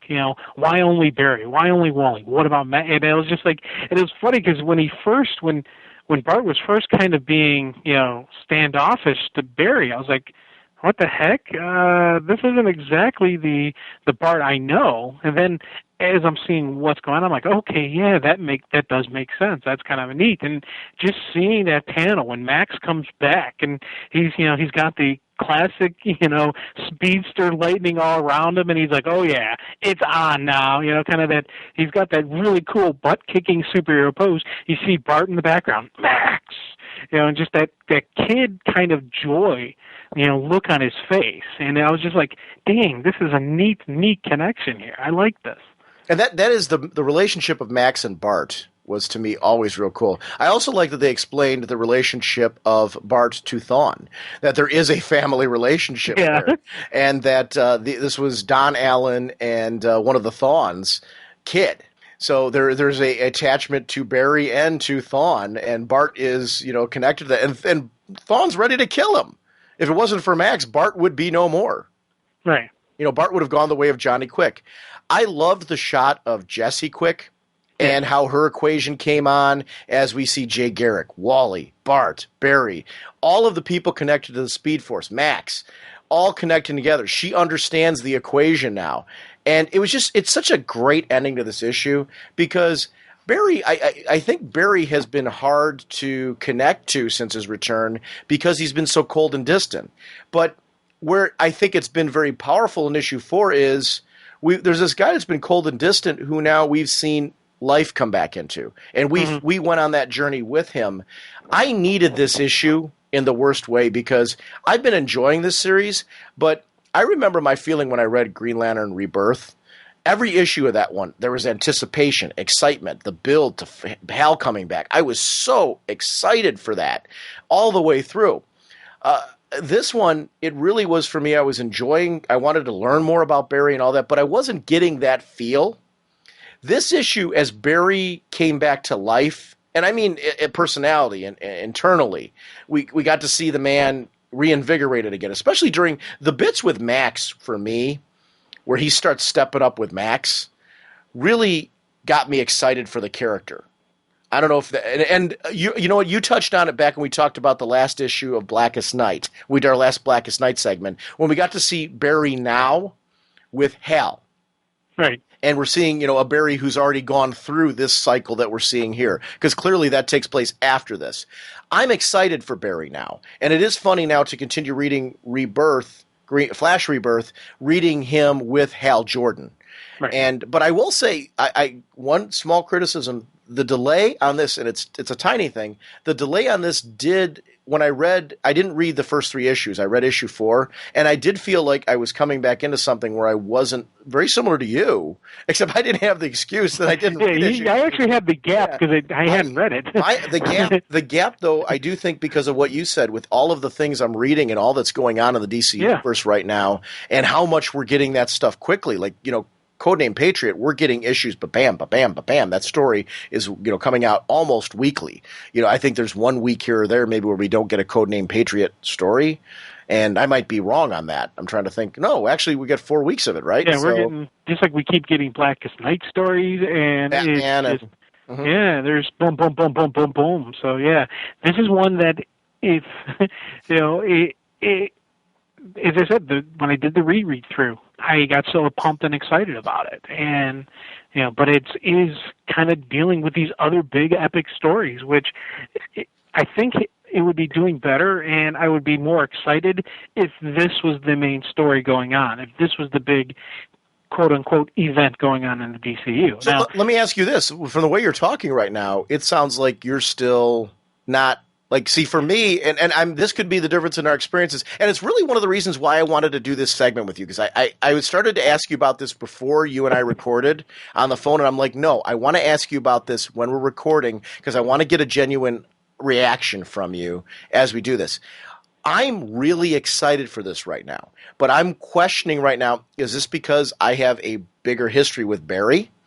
And more importantly, with this whole concept of the Speed Force and multiple Flashes, because I've read the stories with Jesse and Johnny, like I talked about, and Jay and Wally and Bart and what that was all like, and that concept of the Flash legacy, where future Flashes and things like that. That for me, bringing this concept back again is something I so enjoyed at the time, and what they can do with it now is to me so cool. But where are you at? Because it sounds like you're still like you're having fun with this, but.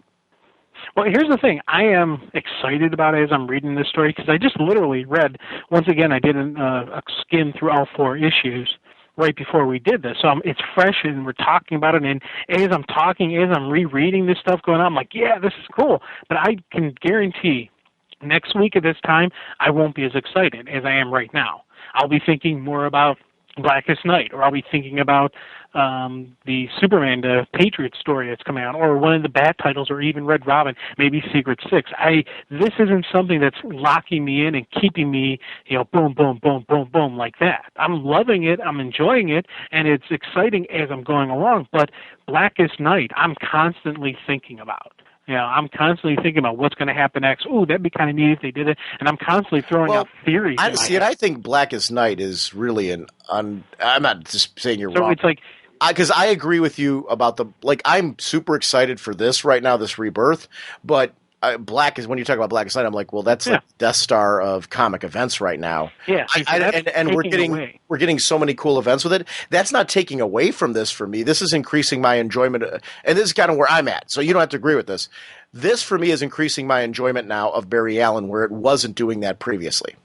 I was enjoying the series, but I wasn't like super Barry. And I think that's because of where Barry was at in the first 3 issues, that I found him hard to identify and connect with. But I don't think that's a fault of the story. I think it's in many ways a strength of the story, because we got to see this character who's trying to fit back into a world that has moved on. And I'm glad to see now him in this place where now I feel like it's strengthening my enjoyment of him. I see how he's got from A to B in this issue, where we see him right now in Blackest Night. So it's increasing my enjoyment of this character, which is to me the whole point of this series, to get you excited for Barry Allen. Is that doing that for you, or are you still in that place where you're like, well, no, I kind of just going to be kind of, Barry Allen? Oh no, I am digging Barry Allen. Okay. There is the distraction for me. Okay. I'm the ADD kid who gets easily distracted, and ooh, look at the shiny penny. Ooh, what's that? So I do have that problem of the attention to what I'm focusing on. So when I have the Flash book in front of me, when I'm reading it, I'm like, yeah, this is really cool. And Barry is a character. I'm glad we're getting this, because in the Blackest Night, I was like, okay, yeah, this guy, he seemed like a cool hero. I liked him and Hal together. I was like, okay, yeah, I'm liking that. And now I'm seeing that cool guy that's in Blackest Night. I'm now seeing him come out. So I am getting I'm getting a feeling and a groove that is Barry Allen. So that's definitely going to help out the future stuff, and with the Flash stories coming out, the Flash, the new Flash series, I'm going to want to see it. It's not just for me.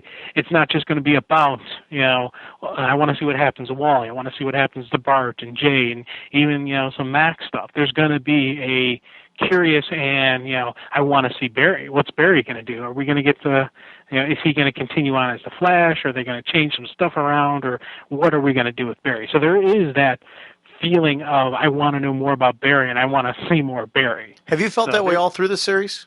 No. It's literally after reading 4, after doing my 1, 2, 3, 4. Okay. Even when I went back and I read 3, I'm like, oh, okay. And I was like, no, let me do 1, 2, 3, and then 4, and boom. And it was that process that really got it going. Then after I read through 1, 2, 3, 4, I reread 4 again. So there was, a double read of 4, and then another skim through right before we did this recording. I, kind of skimmed through all 4 issues, just so I can get my mind once again on what is going on in the Flash. Had I not done that review through, I would not have as much, insight or just belief into what I'm thinking of the character. I needed that read through again to get my mind wrapped around it because, as this is a great story, beautifully visual, my whole focus is on other stuff. And, I could talk Blackest Night at any given time because my focus is so intense on that. I'd have to do the same type of read-through with some of the Batman stuff, to be honest with you. And I'm really starting to dig the story they're telling. It's the where my focus is kind of deal, not a dislike or non-interest in Barry. One of the things that's dawned, and this is the reason why I wanted to do this segment, on the forums, I was having a couple of interesting chats actually in the Ask Dr. Norge section where a couple people sent me PMs with very different experiences with this. And I like that. See, I mean, one of the reasons why I wanted to do this segment, I wanted to get your vibe on this because I knew we would have some similarities, but I also knew there would be some drastic differences based on our own experience with this. I really like that because I mean, on the show, it's no secret that I will, to crazy levels, defend my own personal position on something. Sometimes, to excessive hours of discussion. But but I really, one of the reasons why I like doing this show and the fun of chatting with another comic fan, with a lot of other comic fans about comics is you get different perspectives based on different personal experiences. And I really wanted to wrap my head around where you were at with this. And this was a fun discussion. I want to do this type of stuff is something that down the road, the next few months, I want to do these kind of targeted segments where they're a little bit shorter than our usual shows, although this is pretty meaty, a lot meatier than we originally discussed. Because you and I were really talking about an hour segment and done, and that didn't happen because we got onto that Batgirl discussion. Holy caffeine! Jim, I wanted to bring you in on this because this week was a huge week for news. The week before it seemed to be all about Disney Marvel. Now this week it's all about DC Entertainment being formed. Now Warner Brothers Pictures, the parent company of DC Comics, has now brought DC Comics under the banner of Warner Brothers Pictures. Diane Nelson is now announced as the president.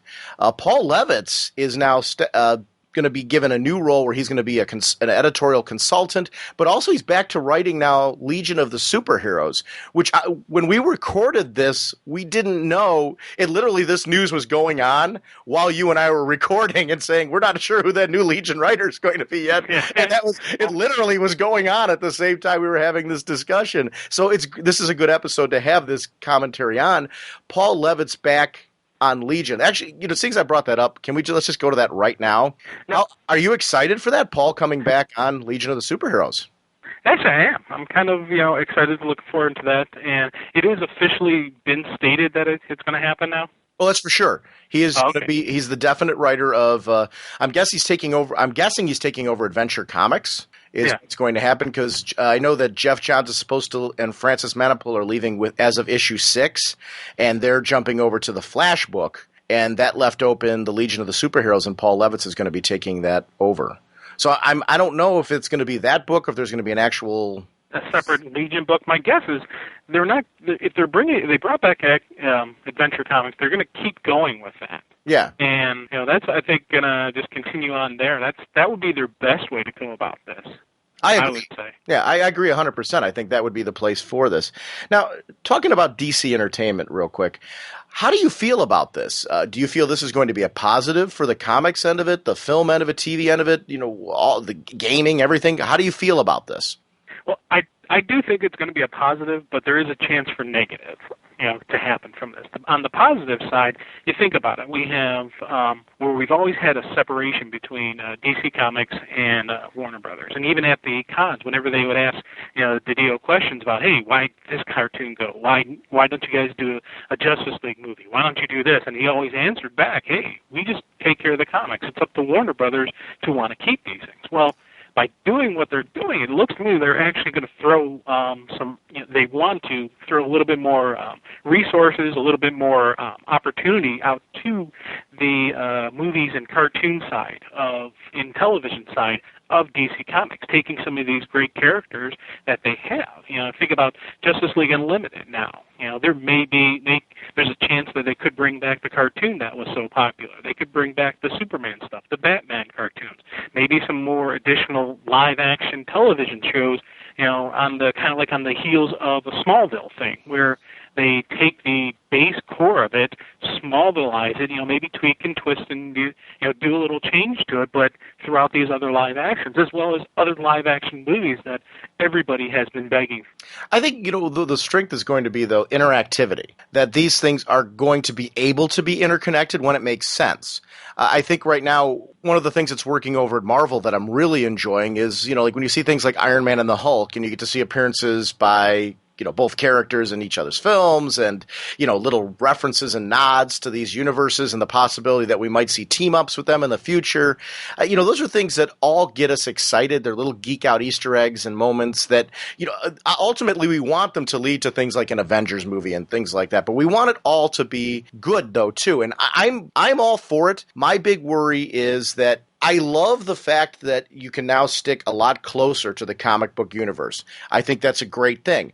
But I also don't want to see creativity lost in that process as well. Like these interconnected movie universes, while I think they should stick to the root core of what makes these characters cool, there are also certain elements, where, like a Batman Begins, for example. I adore that movie. I think it's a great movie. They didn't stick to every little tiny detail, though, that happened in the Batman comic books. They stuck to what's the important values of a Batman story. I want to see that same creative freedom still, and I hope that is something that will still stand. I can't imagine it not. One of the things that I do love about that movie is it does genuinely feel like a Batman movie versus it feeling like some other character, and they just used Batman as a flashy way to throw that film out. So I think that's kind of my only caution. My big worry, I've got to admit, Jim, my big worry is how does this affect the comic books? I don't want to see the movies overly influencing stories told in the comic books. They are two different mediums. I think that there's nothing wrong with if there's a cool character like, we're all excited and interested with the possibility that someday maybe Chloe Sullivan in a way that would make sense could appear in the comic books. But again, does she have to? My opinion is I want Chloe Sullivan in the comic books if good writers have a good story for her. That doesn't mean you're a bad writer if you don't use her. But I mean, that to me that's one of the core keys of the whole thing is a character like that should bleed over from television into the comic books. If the writers are saying, if we brought her in, look at what we could do. If they don't have those stories to tell with that character, then she needs to remain in television. I think it's fantastic where that character is. And somewhere down the road, if there's a writer who wants to use that character and has a long-term use for it, then bring her in. That's the kind of thing that I want to see a separation of. I don't want all of a sudden edicts handed down like you have to use Chloe Sullivan or you have to, this happened in the most recent Batman movie, so you have to adjust your Batman comics to fit that. I'm a Bruce Wayne nut, but I don't feel because Bruce Wayne's in the films right now that he has to be in the comic books in order for there to be a connection between the films and the comics. I think if you're telling great Batman stories, I think that people who are fans of the films will enjoy great Batman stories when they come over. I'm just a big believer in that. Now, if there's a reason to connect it and there's a good storytelling reason to connect it directly, I think that's fantastic. But I don't know that we have to stick to that. I don't know. What are your thoughts? Well, see, on the negative side, I also had a very similar stuff where I was concerned about with this combining, creation, merging, whatever you want to call it, this change. With this, will we get people who didn't grow up reading comics, who didn't grow up loving comic books, now making calls about the comic books? That was the thing about Paul Lovitz. That's the thing about Dan DiDio. These are comic book fans. Right. They love comic books. That's why part of the reason why the stuff is so good coming from them. Jeff Johns, another reason why everyone loves Jeff Johns' writing. Well, guess what? He started off as a comic book fan who then went on to be a comic book creator. These are the people who look at the multiple levels of what could happen, what the connectability, continuity type issues. That's where the broad spectrum of their minds are going through this. I'm worried that maybe we're going to get people who do not have this background, who do not have this love for comics, are going to start making calls and judgments for the comic book industry. We always one of the big complaints is always of the greed, they're just doing all these covers for greed, they're doing this and like I'm worried that if we have this big larger company running things, we may start getting that. Because it is a business, and it has to be run like a business, but there is still that creativeness, that comic book, that art form involved with it.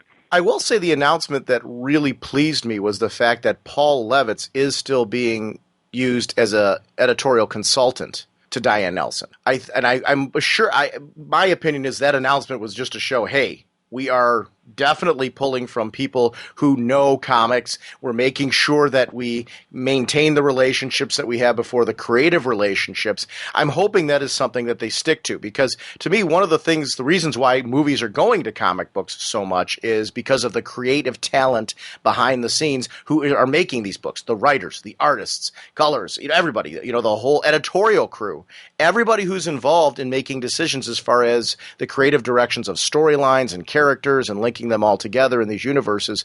Now, where that's awesome is if they pull from that talent, they can start putting big screen adaptations, big screen versions of video game versions. That the video game end of it for me is a huge avenue where I think DC could be making more money. I didn't realize when we had our discussion in the last episode that Warner Brothers actually has a piece of Eidos as well, the company that was publishing the Batman game, the Arkham Asylum game. So that's great because that bumps up the odds right then and there of a sequel. And with their whole gaming department, these are all avenues where, how great would it be able to play Crisis on Infinite Earths as a video game? Night. Yeah, Blackest Night is why not as a video game? Sinestro Corps War. Yeah, even just a Green Lantern video game. But let's go with first Blackest Night though. The great part about Blackest Night is it affects the whole universe. So now you can create a game. Marvel Ultimate Alliance 2 is coming out Tuesday of this week. I'm so excited with that because they're doing a video game adaptation of Civil War. Now, one of the cool things about the first Marvel Ultimate Alliance, and I'm sure this one as well, they stick to as much of the core comic book universe as they can, but then because of the fact that they're video game levels, the story is written and adapted in a way that makes sense for a video game. So as a comic fan, you feel like you're playing through classic storylines, but they're interconnected in a way that makes sense for the medium that it currently is. Having the freedom to adjust for the medium that makes sense, not feeling like you have to stick to every tiny little detail because it just doesn't fit that medium. I like that aspect of this if that's the route that they're going, because I do think the video game end for DC, games like Batman Arkham Asylum are the right direction to go in. The DC MMO are the right direction to go in. We need more of that, though. We talked about like a Green Lantern game would be phenomenal. But Blackest Night, you're talking about a game where you can bring every single superhero into it. With them having this under their banner, there's nobody that can't be touched. You can bring in any villain you want. You can bring in any hero you want. Downloadable content-wise for a game like that would mean that you could consistently keep adding in characters based on fan demand into a game like that. And that's another profitability sector for the company as a whole. And there's nothing wrong with that, because for me as a fan, it's great. For a couple of bucks, I can download packets of extra characters for my game. I'm happy because I'm getting more content. They're happy because they're making more money. It's a great relationship there. These are the kinds of things that I want to see. My biggest problem, though, is you can't stifle the creativity of the comic end. I can't imagine them doing that, because I think they're trying to do it because look at the success Marvel's having from pulling from that comic end. So I think they're looking more towards that model and how they can maximize it in their other areas? Because they haven't been. You know what I really want to see out of this, Jim? Marketing. I want to see more marketing of the doggone comic books. Yeah, in television and or movies, just a quick, simple advertisement about, hey, this is, shop at your local comic shop. Cross promotion for trades. That if think about it, they did like a cross promotion for Long Halloween in the Batman movies, because if people enjoyed the Batman movies, they're going to dig Long Halloween because there's a lot of stuff they pulled from that. Mm-hmm. So, like right there, that'd be a great cross promotion for them. Boom. But this could be a way for us to actually start seeing that. But not only to do something, and if you do it just throw it out there, that's a nothing, and it ends up being a waste, ends up becoming an annoyance. But if you actually have a focused, organized, marketing strategy, that we could actually get now because we have this one unit in charge of this operation type. So we could actually see something productive and efficient and effective. So who knows where this could go? Here's an example of where I think this could be a positive. Take a comic like Blue Beetle, a great solo series, a lot of fun, an accessible character. Now, how much better would that comic book have done if it had been cross-marketed with a platforming video game? And the reason why I'm saying for that particular character, if you think about the wisecracks that character is, he's a fun character. He'd be fun to play on screen. With the powers of the suit, he also lends himself to some interesting video game dynamics. So there's a character he can fly. The suit can change into shields. I mean, there's a lot of just, as the game goes on, upgradability as your character learns more moves. This character naturally learns every issue, or, not every issue, but every arc. There's, new opportunities for him to learn new ways that this scarab can affect him in a positive way. Even the inner dynamics of a conversation between him and the scarab as the game is being played, those are the kind of things that I think would be really interesting. You see scarab speak on the screen, but it's translated in text below it. Mm-hmm. Those are the kinds of fun things. Now, then you take it to another avenue. That's a character that I also think lends itself to digital comics, where you could have the paper comic, you also have a digital presentation to bring in a new fan, because I do think a lot of kids. Sony PSP is releasing in December a digital comic program for it, where you're going to be able to read comics digitally in a way that makes sense for that viewing medium. So they're releasing a viewer where utilizing the number of buttons on there, you can adjust the way panels appear on the screen so it makes sense for you as a reader. A lot of freedom of customability how you read digitally. Now, I'm not saying this in the sense that every time I say this kind of stuff, I'm always afraid people are going to think, well, Sean's screaming for the death of paper comics. No, it's not that. It's just the opposite. I'm going the other route and saying I think there are paper comics that get canceled that would have a bigger audience base if they were marketed differently. Blue Beetle is a character that I think has a lot more universal appeal, a lot more platform appeal than I think has been utilized for that character with his accessibility. And for that book, that solo series, to have been canceled without utilizing that cross-platform marketability, I think to me is just plain crazy. Oh, and another thing, because as you're throwing out Blue Beetle, we throw out another thing. He had those great appearances on Batman Brave and the Bold. Mm-hmm. So there's another cross-promotion where you could have advertised the Blue Beetle game on that show, or the Blue Beetle comic book, or even the Blue Beetle digital comic book on that show. And you see this great, and that was a character the character we saw in Brave and Bold was very, very similar to what we were reading. And that was something where you could go from one to the other, and boom, boom, like that. We commented on the First Flight, where that was a thing where if someone has never read Green Lantern, if they watch that, you can say, hey, you got a really good understanding of Hal Jordan and the Green Lantern Corps. That's another just natural progression. Same thing with the Wonder Woman movie. Right. Seeing that Wonder Woman movie, that was a very accurate representation of Diana as she is now. So these are all cross-promotional type of advertisements that weren't getting done, didn't get done in the past, that we may start seeing in the future, which is, I think, is always, if you can bring new people into comic books, that's a good thing, because we have our set, we currently have the population out there reading comic books. are we bringing in more young people than we are just continuing on with the same old people buying it? I don't know. Personally, I would think that we're not getting as many young people reading comics as we did in the past. They're liking manga more. They're dealing with the other, with the PSP stuff, the video games, and the various other distractions that are out there. I don't think we're getting as many kids. And when I mean kids, I'm talking like elementary age, the young kids where you're first getting that start, first get that love of comic books. We're not getting those. Except I've got to say something. I think it's the way you market it.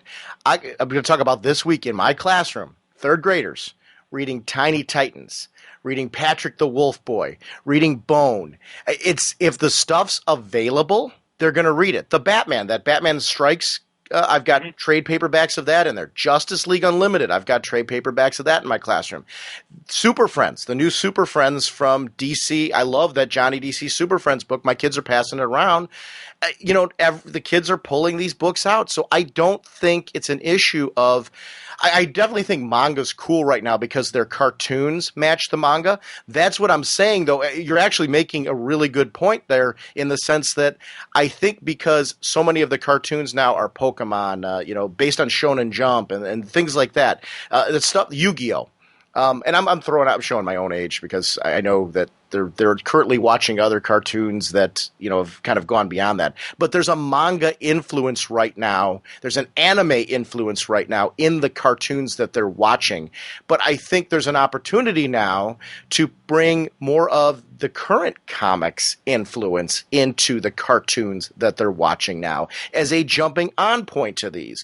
Especially for, the teenage crowd, to have television series that are geared more towards the comic books, to have films that are geared like Wonder Woman. Okay, I play the game God of War on the Sony PlayStation.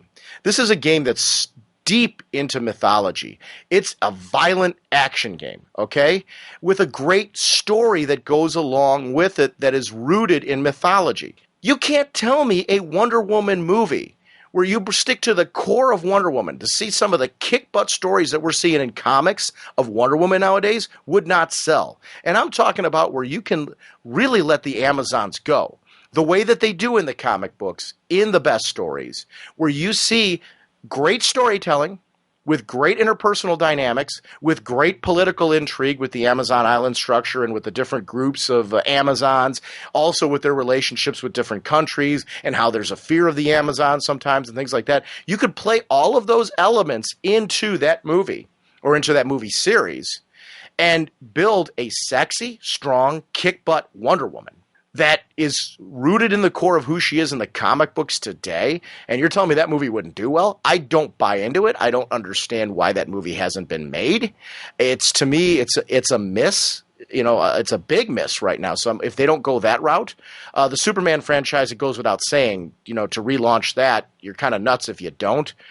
This whole concept of Darker Superman, I don't see Darker Superman being the way that I think people are worried that it's going to go. I don't think we're going to see Superman and, all of a sudden killing people and stuff like that. I think the story surrounding Superman, showing how this man, we've seen Superman go through some dark times in his own comic books where he's fought very dark situations. Him fighting the dark situations versus him as a character, and I think that's got to be the key to that, is, if you're going to darken up his movie a little bit, you can't darken him up. Yeah. He is still the big blue Boy Scout, and you need that. Even if he has moments of, but you can pain. Yeah. Well, you can bring in the humanity of him that we see in the comic books, though, and that's a way to add more accessibility to him. But I don't want to see the Dark Knight Superman film. That does not work for me at all. To have the two of them team up in the film, though, as a way to show Superman reacting to Batman's world and Batman reacting to Superman's world would be incredibly interesting to see that in live action on the big screen, where you've got the dark Batman that we've seen in the film reacting to a world like Metropolis. Very open, very bright. It's very interesting to see the differences in dynamics, but that only works if you firmly establish Superman's world in a new film series. Batman's world's been very established right now. You could do the same thing with Superman, team these two up together and see the kind of storytelling that we see in Superman, Batman now, in the best arcs of Superman, Batman right now, and really make that work. And that's the kind of stuff that I want to see. But even forgetting those, I mean, we're talking about the big three right now. Green Lantern, like you said, we're going to get that, and that's kind of a gimme. But The Flash, I'm excited to see Jeff Johns is involved in the writing of The Flash. Booster Gold is a character that would be a phenomenal one on the big screen. He's fun. He's exciting. Time travel, to be able to go through time. But then to be able to go through time and be able to show us different eras in the DC universe through time. Bringing in superheroes, like showing a superhero current day and showing how Booster Gold's influence, could change the past. Having a Batman cameo in the present day, but then going in the past and maybe having a story involving the losers or something like that. You know what I mean? There's all kinds of storytelling elements where maybe the core of the film is a loser story involving Booster Gold because of the time travel aspect of it, or a television show, involving Booster Gold traveling through time. But a cameo by Batman. Short cameo, a couple minutes, something like that, whatever, even a couple seconds, just adds that like shared universe feel to be able to have that all under one banner and not have these characters tied up in such a way. And that's got to be the core to this. Don't have these characters tied up where you can't use them. Use all of them to their maximum potential. Throw in cameos of characters. Introduce a new character in a film to see the public reaction to them. Have a cameo. And it's funny because I'm sitting here quietly agreeing with you, going, yeah. There is a lot that can be done with this. This definitely has the potential to be one of those shot in the arm boosts to the DCU. But you got to. I'm a little bit on the pessimist side always, just because I got to keep. You just got to keep your eye out for that connectability. Because the connectability is a wonderful thing, and I'd love. And I'm agreeing with you. I would love to see these movies where you see the overall entire DCU. You see the appearances, even bits and pieces of other characters. But there is that fear in me that the wrong people will be making the call. That's the only thing I'm worried about, and that's what we got to see. That's a time will tell. We'll see if the people who are marketing experts, who are will work great in the movie theater. It doesn't work well in comics. Oh, that doesn't matter as long as the movie theater. Wait, we got to do it right. So that's where I'm worried, because a lot of times you get the. I've seen this in my job multiple times where we get these efficiency experts come in and they tell us the great ways to improve our operation. We're like, that's ridiculous. That's stupid. Leave. We know what we're doing. We know how to do this.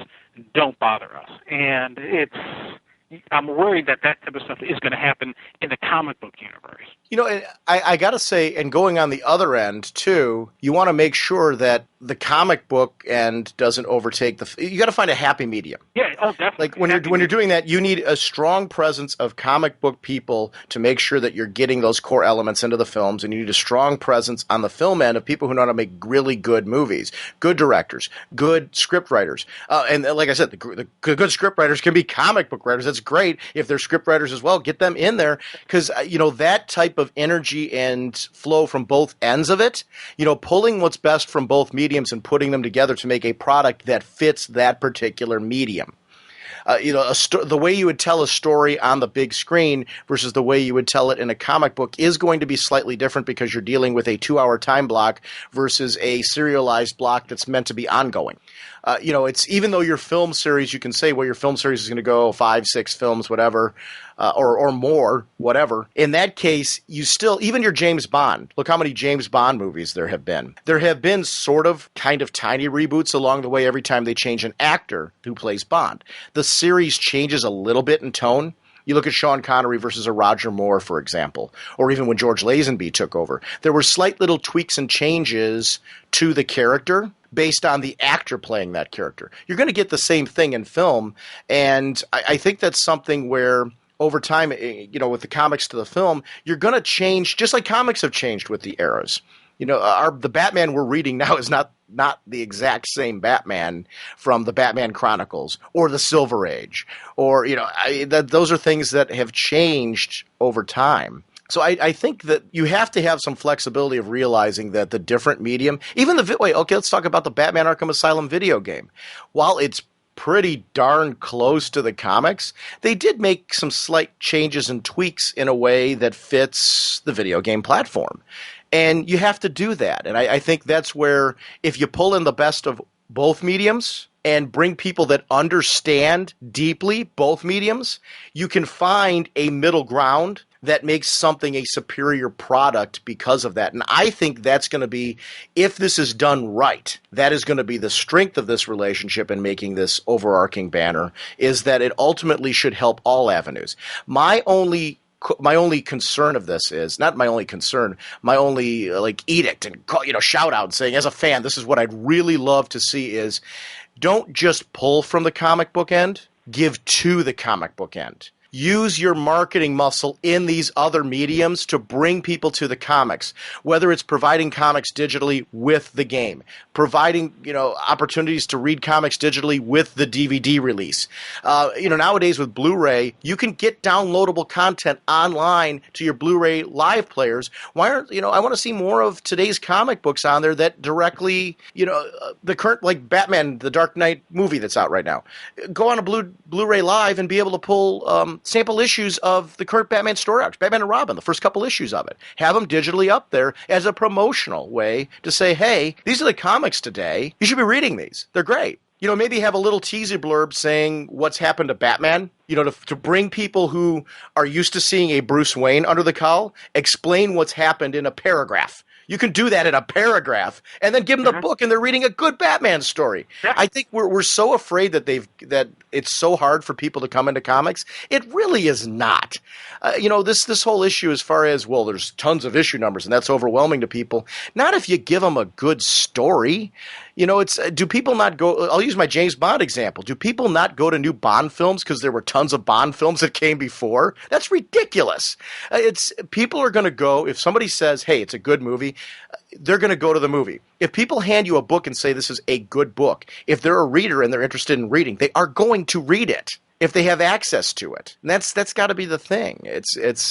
I don't buy into this that comics are so inaccessible to people who haven't read them before. When I was a kid and I read comics, I was a Batman reader. Batman had years and years and years. Batman, I wasn't alive when Batman was created, but I didn't sit there and go, oh, geez, I can't read that because it's got so much continuity. It's crazy. Yeah. So, that's something where we can use these other mediums as a way to show people that these books are a lot more accessible than they think. And you could do it for free on something that's already being put out. Technically, it's not for free technically, though. You're giving them bonuses for something that they've paid for. You're building a relationship where people are now DC Entertainment loyalists. People that purchased, the DVD for Dark Knight now are saying, wow, look at all the extra bonus content I got with this DVD. This company's really valuing me as a purchaser. You're giving me all these interconnective, or put codes in the comic books for bonus content you can download onto, one-time codes. I get codes with my PS3 video games, for example. They're one-shot use codes to download extra weapons and things like that for games that you play. You could put codes in the comic books that are one-shot use codes for content you can download with Blu-ray and DVD releases. DVD releases, you could download them to your computer or to your Blu-ray player, however, whichever platform works better for you. And actually watch extra content, get extra comic book content that ties in. Well, that World of Warcraft, the miniatures game, has that with there are cards that you would get that you can get throughout the game, throughout the miniatures and the card game.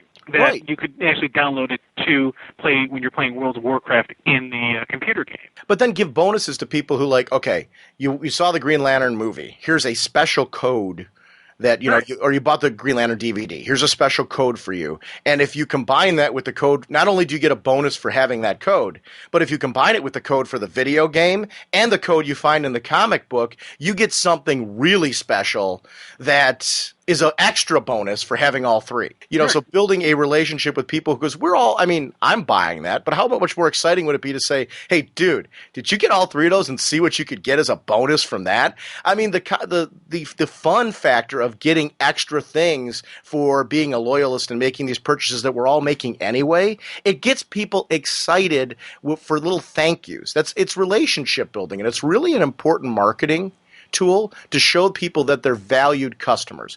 We all want to feel like we're valued for the time and the money we spend in these things. And I think that's something where you have this overarching banner and linking where you can start giving us bonuses for linking these things ourselves. And I want to see that. I mean, so the marketing end of it to me is huge because I do think I always go back to the comic book end.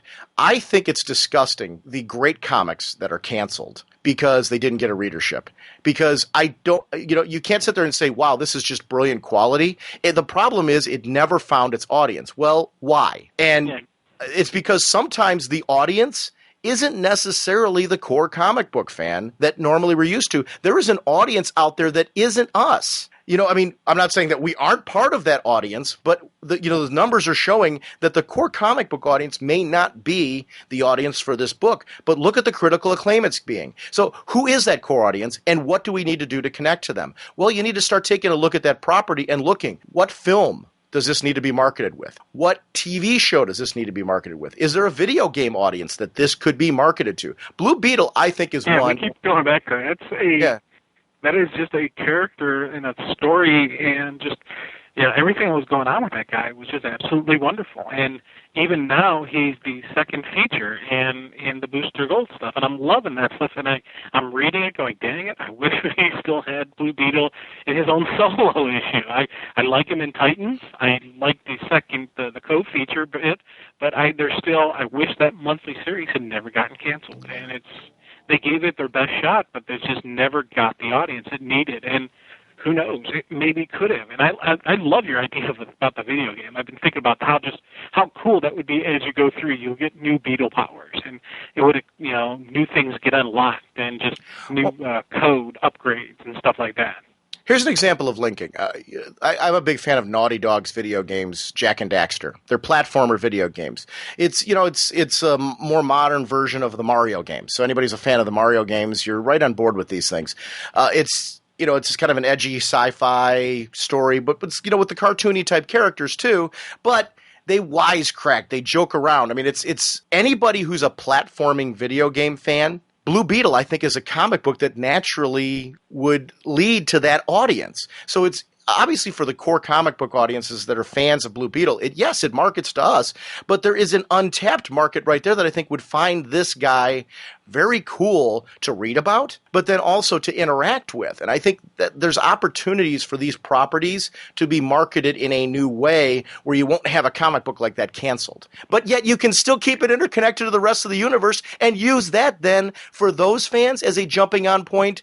How cool would it be to say Blue Beetle was a jumping on point to Blackest Night for a video gamer? You know what I mean? I think that there is an audience out there, and I'm not just talking about little kids and teens. Video games now are being played by all age groups. There's a lot of people that like platforming video games, and I'm just pulling out one genre of video games that could be marketed. We could go on for hours of looking at shooters and role playing games, and just the access and jump on points for comic books for that audience is insane. The film audience, there is a huge film audience that does not understand how graphic storytelling in comic books. Look how movies like Sin City did. Okay, Sin City was almost a panel-by-panel adaptation on the screen. You could hold up the comic book to that thing and see comic panels come to life. Those are the avenues, in my eyes, really opening this up, is that you really need to start utilizing for marketing. I think that these properties, a lot of times, I'm more concerned, obviously, with the comic book end than anything else. And I think it's great that the benefit of this is going to be better movies, interconnected movie universes, better video games, which are more interconnected to all that. Arkham Asylum, we did a whole episode on it. I'm drooling over that game. I think it's fantastic. But I don't want the comics to get ignored, because a lot of times when these discussions come up, it's how it's better for the movies, how it's better for the video games. They need to remember the comics and how is this going to be better for marketing the comics as well. That seems to I never see that in either deal. I've never seen that being a major focal point of the discussion. I want to see that as a focal point of the discussion. marketability of the comics. I think the creative properties right now are top notch. It's why you and I do the show that we do. If they weren't that fun for me, it wouldn't be fun for us to do the show that we do. So I want to see that across the board. That's going to help the comic book medium in general to help create a new audience for it. And I do think that there are people out there who do not read comics that would get attached to them, that because I've seen friends of mine who have, who never had an access point to comic books. I'm not just talking about you, because you at least, you were a fan of Marvel Comics, back in the day. So you were relatively new to the DC universe, and you'd been out of comics for a long time, but you weren't brand new to comics in general. I've seen friends of mine, though, who are brand new to comics, who are fans now of comics. And I think that there is a large audience out there of people who like to read, or maybe even people who aren't huge fans of reading, but they casually read and might find that, wow, I really enjoy reading when it's graphic storytelling because of how cinematic it is. And I think that's where the artwork is open to a new audience. I don't know. It's kind of my take on it is I want to see the marketing for the comics out of this. That's my rally call on this, and I hope that's what comes out of this. I basically just do think this will be a good thing. I'm going to hold on to that, but I will keep my eye open to see if there is that shifting, because as we both have said, it's there's this resource they can pull from, but they got to give back to it. But you have to watch just each art form, each version, each media has its own pluses and minuses. Each one has their own differences, and there is that fear in me that the television and movie media and the video game media and all that will start becoming a dominant role, and everything will be, going towards the movie, and forget about the comic books. Comic books are yesterday's news. This is the way to make the money. We've already had these established characters, and then forget the history of the comic books. Let's go to the future. Think to the future. That's where the big money is, and that is the fear that I do have. But it's something that we're not going to know for time yet. And do I think that'll happen? I hope not, because this is still DC Comics. They recognize they're coming up to their 75th anniversary soon. Next year. Yeah, so they know they have this long history that they have to honor, and and I'm going to assume that the people who are in the Warner Brothers, who are in part of this DC entertainment, are smart enough people that they'll know we can't get rid of our core. We can't get rid of our origin. We can't get rid of our roots. All we should do is expand on what we have now. We have this untapped, and it really is untapped, potential out there that we can go and make some additional money on top of what we're making on the comic books. But we got to keep the comic books true. We got to keep the comic books alive. Now, does keeping comic books alive mean shifting the way it's marketed, the way it's presented even? Yeah, possibly. There is a definite strengths to the digital comic. Maybe this will bring about some change and start introducing some of this stuff. I don't know, but it's one of those things where you have the dance you have to do, and it's got to be very careful and very calculated on how you're going to handle this. You don't want to give up the art form that is comic books, but you don't want to sacrifice the business for the art form. Well, here's where it could be cool, though, and this is where it could be cool for comic shops, for everything. With this advent of digital interconnectivity between things, it doesn't have to hurt the comic shops. It can help the comic shops, providing comic book shops with exclusive codes. And I'm talking about one-shot codes. That's got to be the key. It can't be a code that, like, when 5 people pick it up, they can release it online, that everybody has it. That defeats the purpose. It's got to be these one-shot codes where if you use it once, the code's invalid now, it doesn't matter anymore.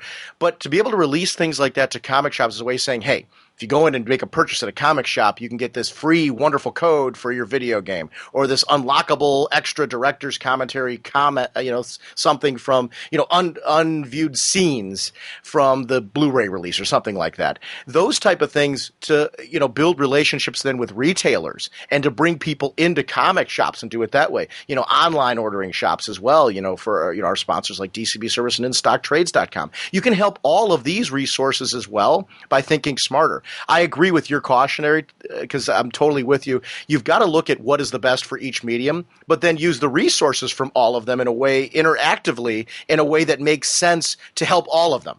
you can actually maximize profitability from all of the mediums if you remember that the way you make a great video game is not always necessarily the same way you make a great comic book. The way you make a great comic book is not necessarily the way you make a great movie. But there are elements from all three that easily bleed all over into each other. And those are things that audio dramas. Those are things where, how do all these things interact? What is the best way to utilize them? I'm glad, because this is obviously something, this didn't just happen this week. This has been an ongoing process of taking a look. I'm sure they've looked over in recent years of what's been going on over at Marvel and saying, okay, why are we not maximizing this the way they are? They're being very successful over there with what they're doing. We have all these resources. Why are we not utilizing them in that way? I don't think this is a reaction to Disney Marvel. I think the timing, they probably bumped up their timing because of Disney Marvel, but you don't put this together in a week. This was something. I don't know. You can just throw this together. It shouldn't be that logistically that difficult. Come on. How hard could it be? I definitely do think, though, that they sped up the timeline a little bit, at least of when they were announcing this, because of a reaction to that, to get people excited about it right now, to say, hey, don't forget us. We're over here. Look what we're doing. But I'm sure this was a plan, because you don't, like I said, you don't do this in a big company like this of Warner Brothers. You don't do this and throw this overnight. You're not just throwing somebody. I'm sure this shift with Diane Nelson and all that was something they've been logistically looking at for quite some time and how they were going to do this. And that announcement, I'm sure, had caused a lot of meetings over the last week as far as, okay, it's time for us to really move forward with this, or let's start making public some of our intentions. And I think it is something that, agreeing with you 110% of your cautions, it's going to be an interesting next couple of years, especially with the 75th anniversary coming up next year. And I'm hoping our enthusiasm and excitement that we've had since we've been doing this show is only enhanced by this versus you and I going a year from now, geez, remember when? Yeah. That I'm with you. I have that part of me as well, but my excitement over the interconnectivity, obviously, you can tell I have a major, I think probably more so than you, because I tend to have a game console. I tend to grab all the movie releases. I think I tend to grab any of the outside stuff more than you do. So the interconnectivity to me is a lot more perhaps exciting. Yeah, I still don't have a PlayStation or an Xbox or any of the video games or Batman Arkham Asylum, even though I'm just seeing how wonderful it is, and it actually looks like a really sweet game. So maybe this could lead to something for me, even. To actually, this could be the final piece of the puzzle to pull me into it. If I start seeing just how interconnected, how they're working things together, maybe I'm like, hey, maybe I'll make that final leap. I'll go into the next medium.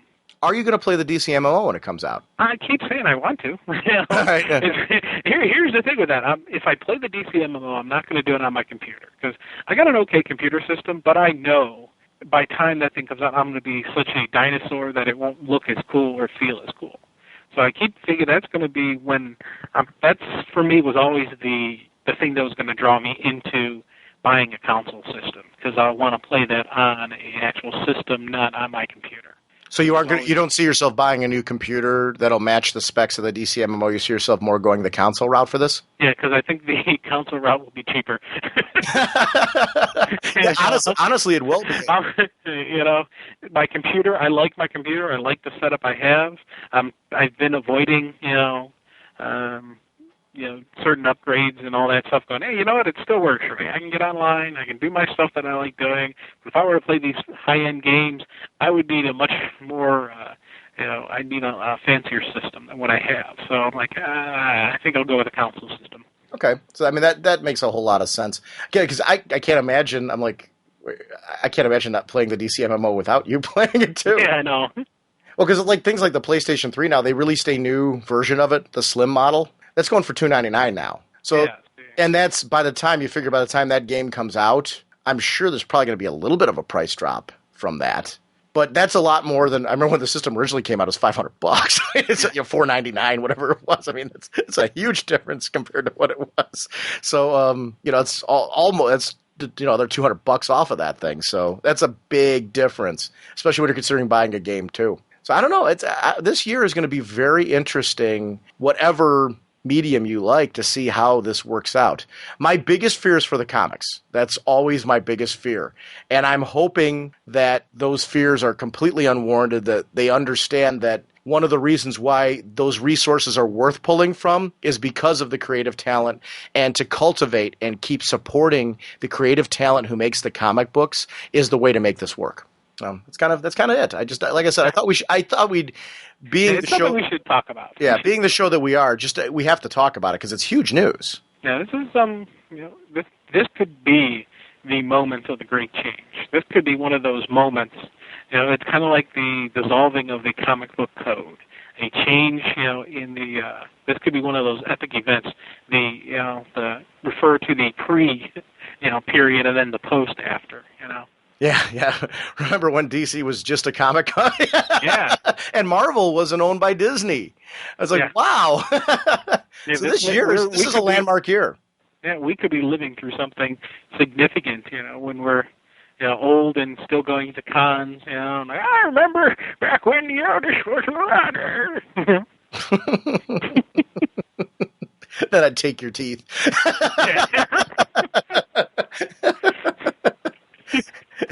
We'd be chasing each other around the con in walkers. But walkers? Heck no, I'm going to have a wheelchair. I'm going to have electronic wheelchairs. I figure by the time we're in our 80s and 90s, we'll have we'll have flying wheelchairs. They better have anti-gravity technology rigged up by the time I'm in my 80s, because I do not want to have any problems with moving around.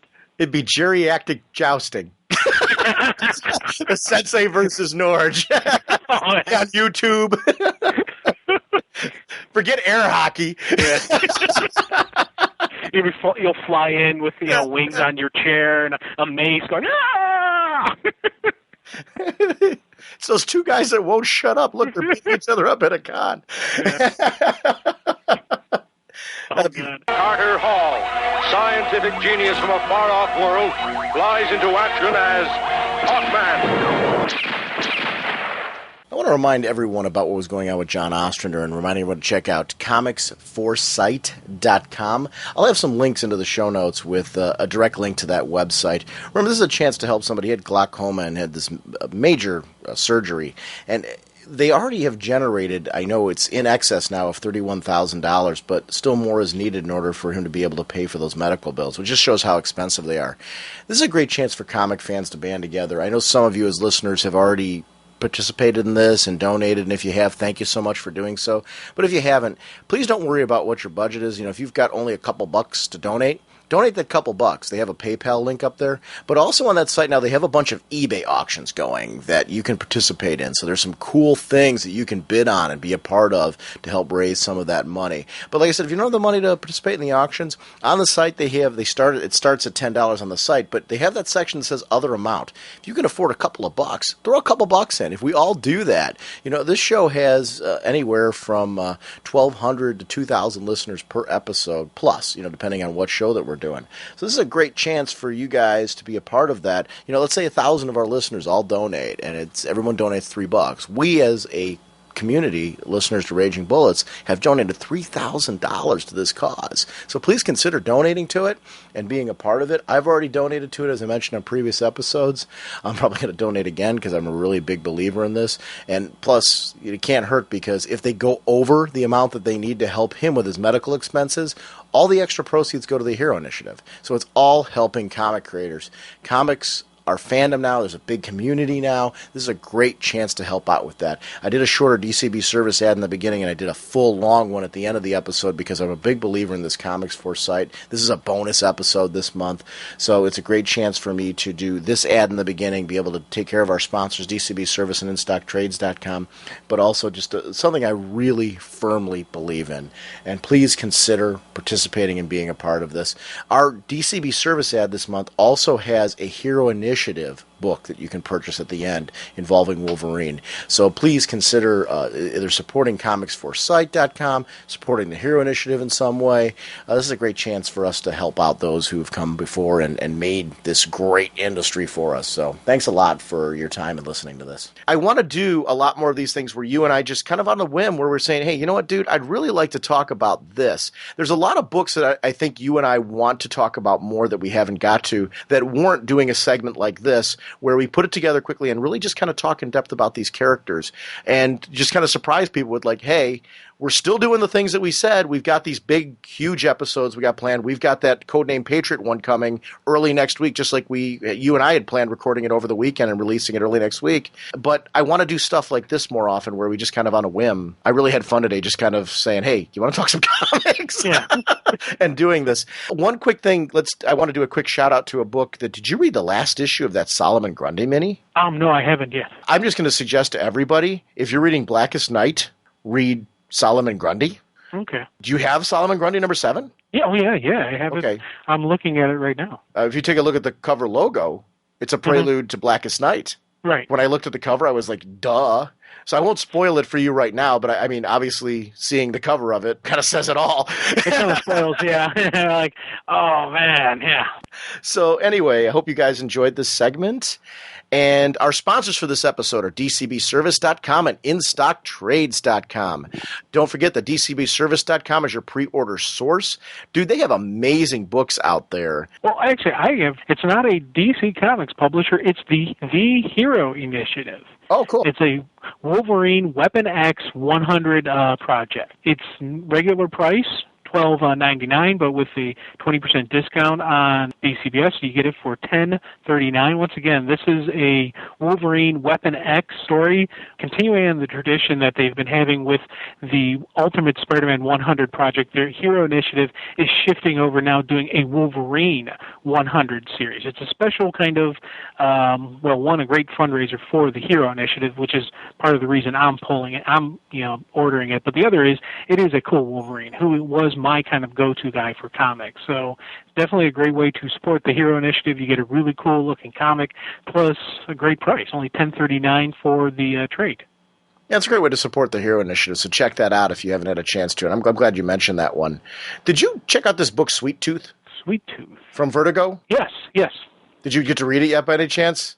No, I have not. It's basically this whole concept of what if some kind of accident happens, chemical accident, whatever, and it causes a mutation? What happens if people start to adopt the traits of deer?